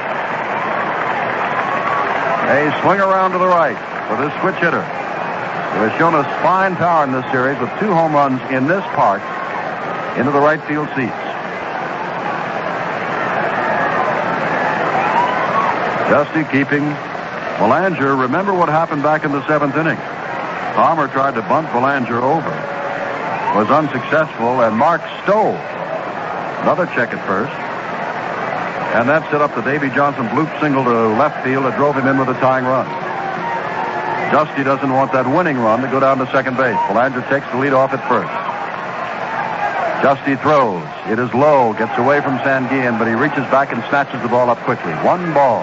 No strikes to Buford. Hernandez playing very nearly in back of second base, the shortstop. Playing Buford way around to the right. Oliver well over in right center. Breaking pitch, strike. 1 ball, 1 strike to Buford. 9th inning, 2 out, Belanger first. 2 runs on 8 hits, 1 error for the Pirates, and Baltimore threatening to win it. 2 runs, 6 hits, and no errors. Justy throws 2 low. 2 balls, 1 strike.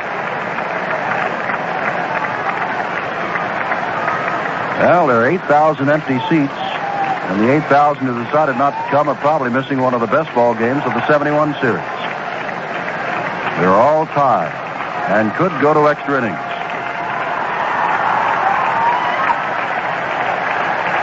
Two and one, and there's a swinging strike 2.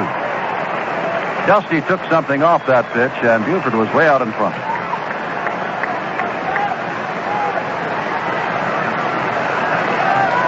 Hebner at third base with Hernandez pulled over towards second is a good 15 feet off the line at third.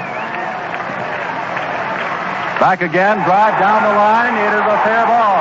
Belanger's on his way around second. Clementi with a great arm comes up with it. Belanger stops at third. Buford goes down to second as the throw comes home on 1 hop. A powerful throw from Roberto Clemente. But now with Davey Johnson coming up, we have Buford down at second with his third base hit of the day and the winning run 90 feet away.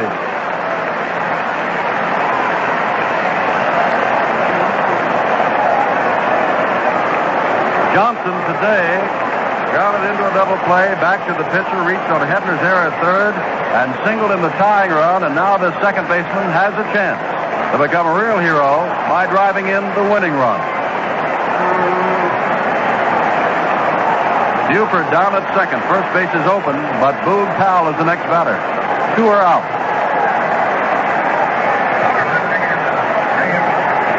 Pirates 2, Baltimore 2.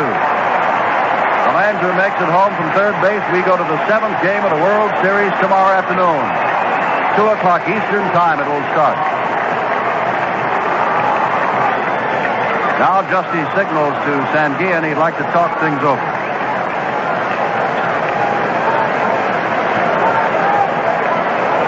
Justy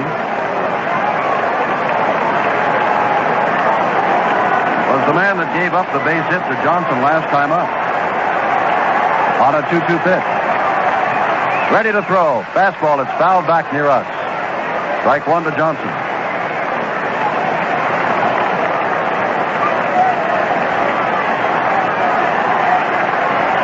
Baltimore won the first 2 games in this ballpark. Pittsburgh won the next 3 in their Three Rivers Stadium. Baltimore's back home and would like to win again today. Justy throws, swing and a miss by Johnson. It's 2 strikes. Justy challenged him with a fastball in about the letters. Belanger at third, Buford at second. There are 2 out in the last of the ninth.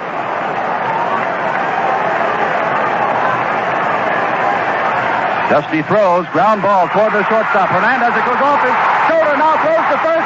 They've got him at first. In a bang-bang play, that ball ran up Hernandez's shoulder and is cast in. Back in the 8th inning on the ground ball hit by Brooks Robinson, he snatched it out of the air and threw on to get Davey Johnson. No runs, 1 hit, no errors, and Belanger had already crossed home plate. At the end of 9, Pittsburgh 2, Baltimore 2.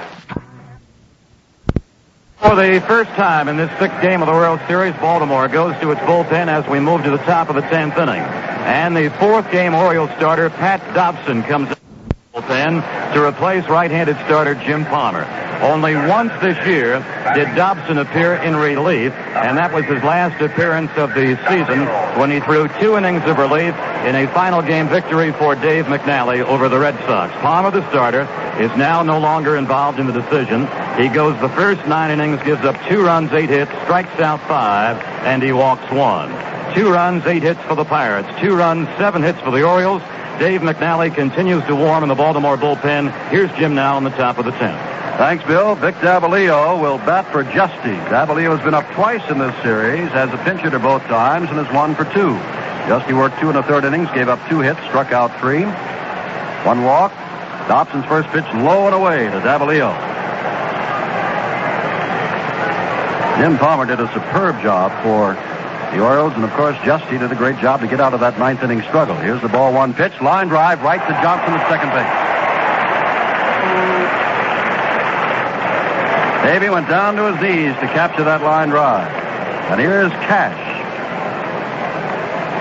Dave Cash. Hard hitting, not long ball hitting second baseman who today has popped up twice, grounded to short, and hit a sharp liner that Belanger took on 1 hop and threw him out in the 7th. 2-2 the score. We are in the 10th inning of the 6th World Series game, entrusted to Pat Dobson. Strike. Slider thrown by Dobson, and of course, the Buccos will have to come back with a pitcher in the last of the 10th inning to replace Dave Justy. Fastball fouled off and goes into the Pirate dugout along the first base line. 2 strikes to Cash. Rich Hebner, left-handed swinger, 0 for 3 today, plus a walk, kneels on deck. Bob Miller throwing in the bullpen now for the Buccos. Overhand fastball, and it's fouled at the plate and gets back to the screen. It is still 2 strikes to Davalillo, or rather to Dave Cash.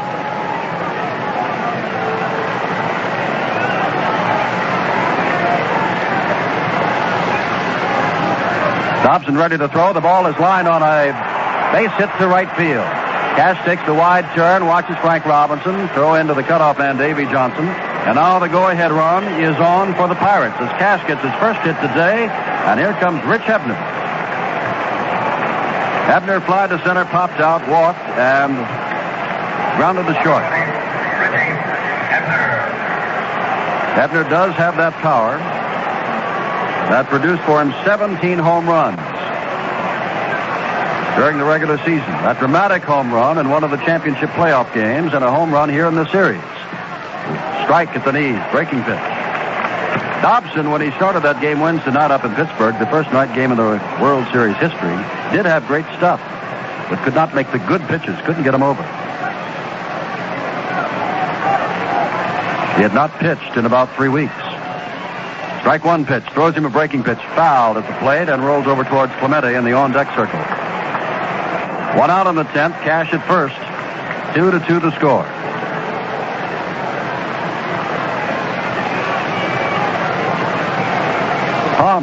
Dobson wants a new ball, and will get it from John Kibler.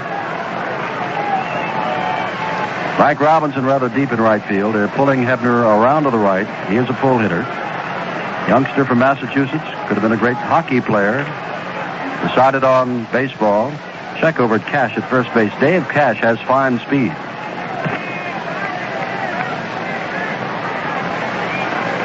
Has not stolen a base in this series. 2 strikes the count. Dobson ready, throws an off-speed pitch. It stays down low. Cash stole 13 bases in 18 attempts during the regular season.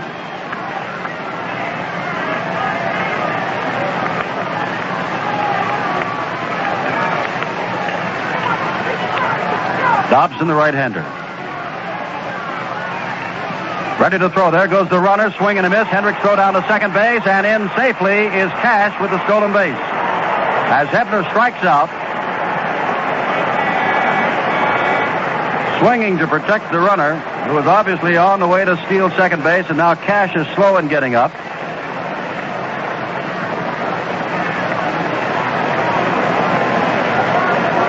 Tony Barterom, the trainer, runs out for the Pirates. Frank Osiak ran out, and they're talking to Cash, and, well, we are in the 10th inning.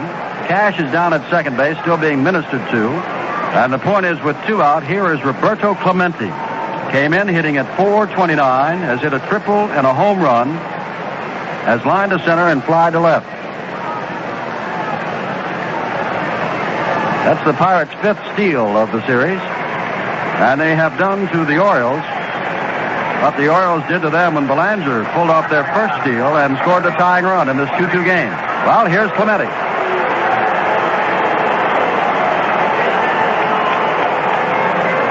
Clementi has 11 base hits.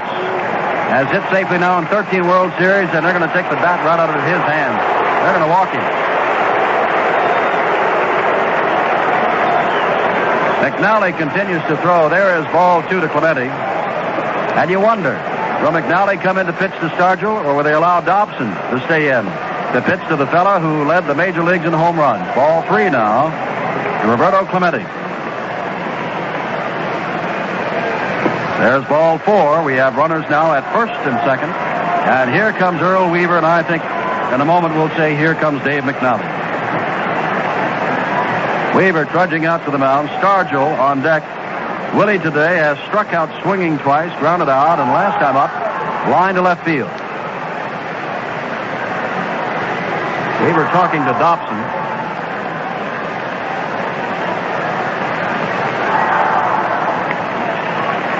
And Dobson is all through.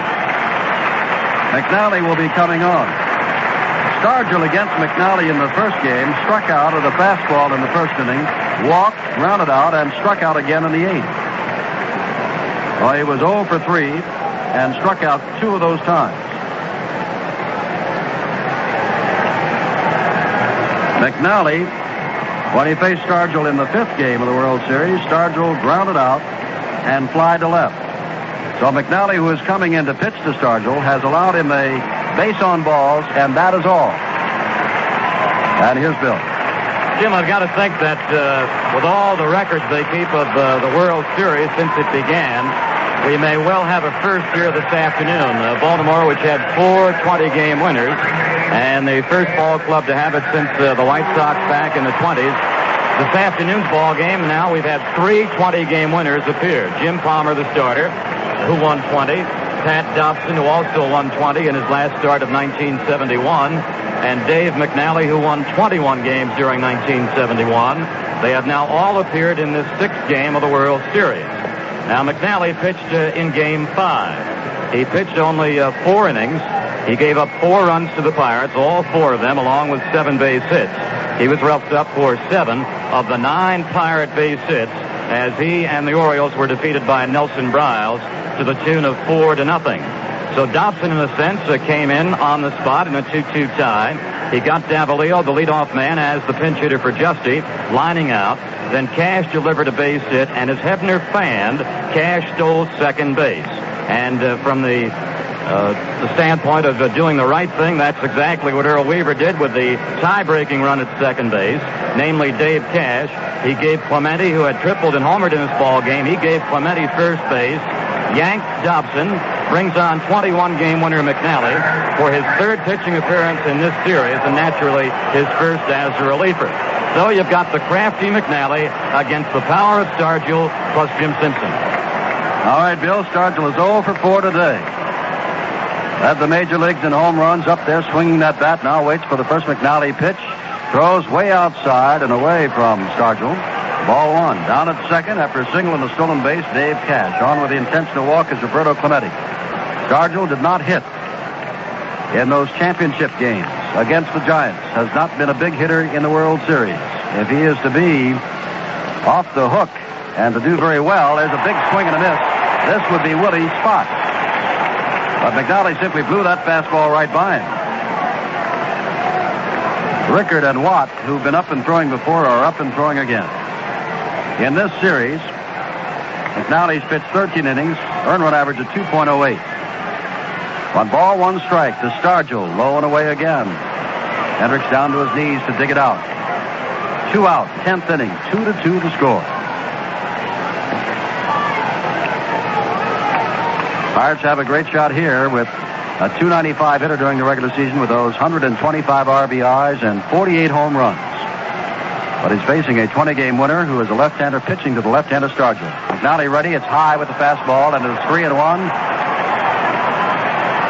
McNally must come in with a pitch, and waiting on deck is another left-handed hitter, Al Oliver, who already has doubled and scored 1 of the 2 Pirate runs.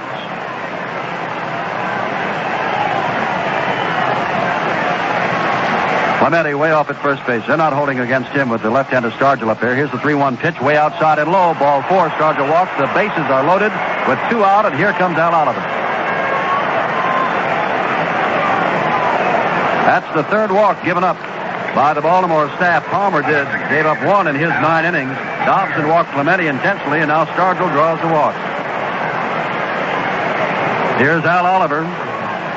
Doubled and scored in the 2nd, grounded out and flied out twice. Don Kibler out in front of the plate. This is Dave McNally's first relief appearance since July 19th of 1969 at Boston. Al Oliver, left-hander, stands well back at the plate. McNally ready to throw. Outside and low again. Ball 1. I don't have to tell you. A base on balls, and the Pirates take the lead.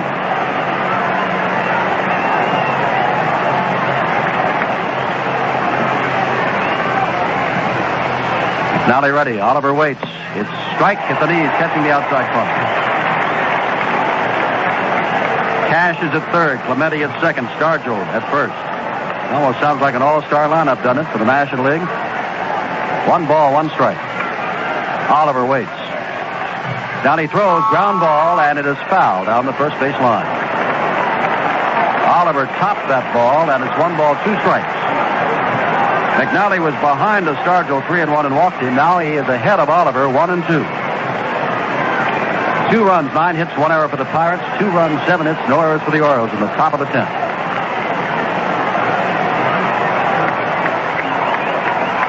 Oliver waits. McNally ready. 1-2 pitch. It's low and away. 2 balls, 2 strikes.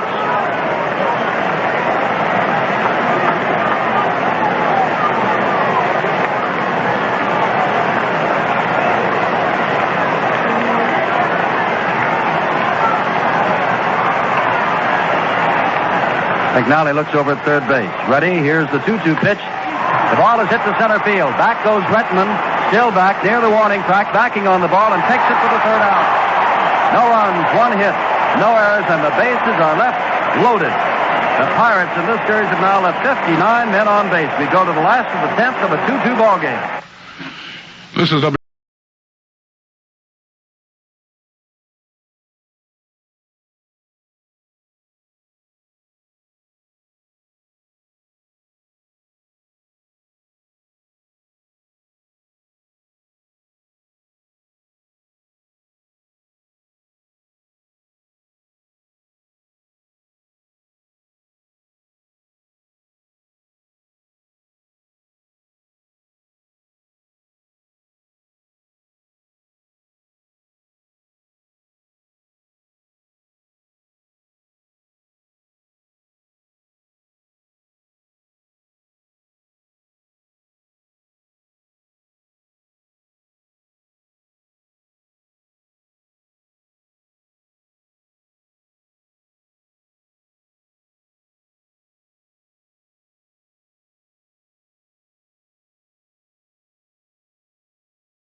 And this is Bill O'Donnell, and before we go to the bottom of the 10th inning, 2 changes now for Pittsburgh.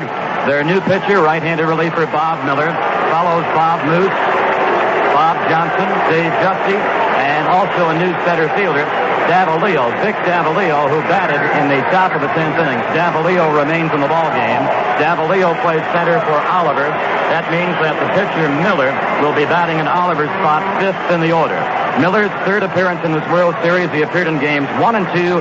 Back to Jim in the bottom of the 10th. Boog Powell leads it off against Bob Miller and takes outside ball 1. Powell flied to right in the 1st, popped to the second baseman in the 4th, singled in the 6th, and flied deep to left in the 7th. Miller has been in 2 games before. His earned run average in the series, 2.25. Has worked 4 innings. This is his 6th series game. The ball 1 count. One big hop to Cash at second base against the shifted infield, and he throws on to Robertson, and there's 1 out on the Baltimore 10th. We have had 1 bad hop go over Belanger at shortstop, and we've had a ball run up the arm of Cash and run up the arm of Hernandez. Some hops coming off this Baltimore infield. Here is Frank Robinson. 2-2. Robinson has hit 2 home runs in the series. Today he is 0 for 4 and has struck out twice. Orioles win it. We're back for a 7th game tomorrow. Pirates win it. It's all over. Outside with the fastball. It's ball 1 to Frank Robinson. Frank struck out in the 2nd and the 8th, and in between he lined to right and popped to the shortstop. Down to the screen. Moose, Johnson, Justy, and now Miller. For Pittsburgh, tomorrow, Mike Cuellar and Steve Blass, if there be a tomorrow for the 1971 World Series. Playing Robinson straight away and deep, although Stargell has pulled a little bit more to the left. Miller's back throws a curveball outside and low. 2 balls, 1 strike.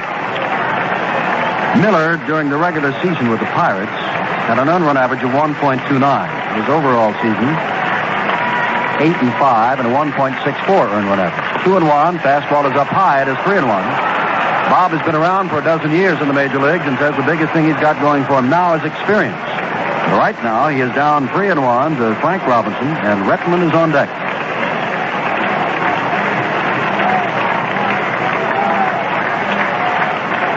Miller ready to throw, and throws, just missing the outside corner. Ball 4, the winning run. Frank Robinson drops down to first base.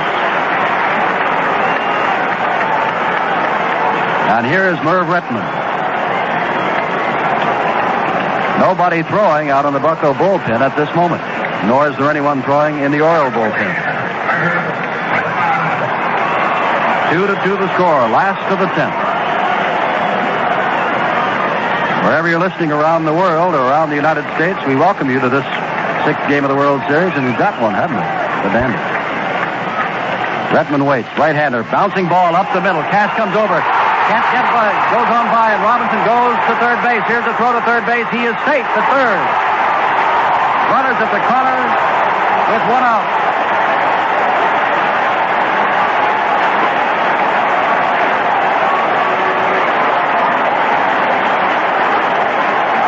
Brooks Robinson the most valuable player a year ago in the World Series, comes up. 1 for 4 today. The best clutch hitter that the Orioles have. The Pirate scouting report lists Brooks at the top of the most feared hitters. Brooks during the season hit .272, but 20 home runs and 92 RBIs.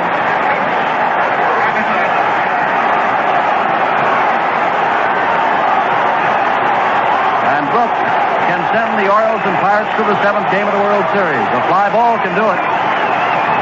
Robinson, third base, still has speed. Miller throws, foul back toward the screen. Strike one.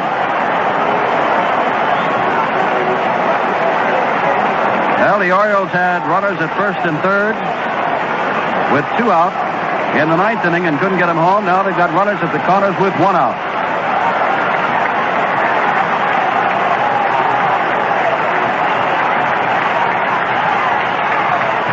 Miller throws. Breaking pitch outside. 1 ball, 1 strike.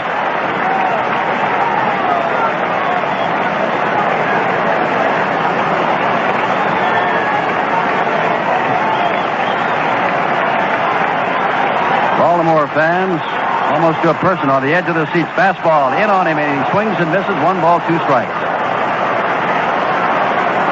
Miller's doing a lot of walking around on the mound, staring out, adjusting his cap, tugging at his trousers. Now steps on. 1 ball, 2 strikes as he's moved out ahead of Brooks Robinson with big Ellie Hendricks on deck.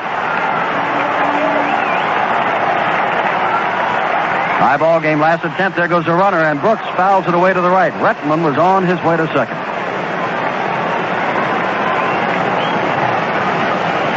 Brooks fouled it away, and the question would have been, would Sanguillen have thrown to second, or would he have simply given Rettenmund second base? Because the Orioles only need a run, and it's all over.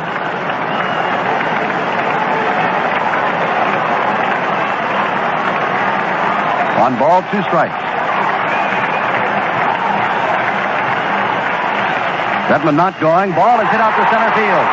Davellio in short center field. Robinson tags. Here comes the throw. It is up the line. Safe. We go to 7 games.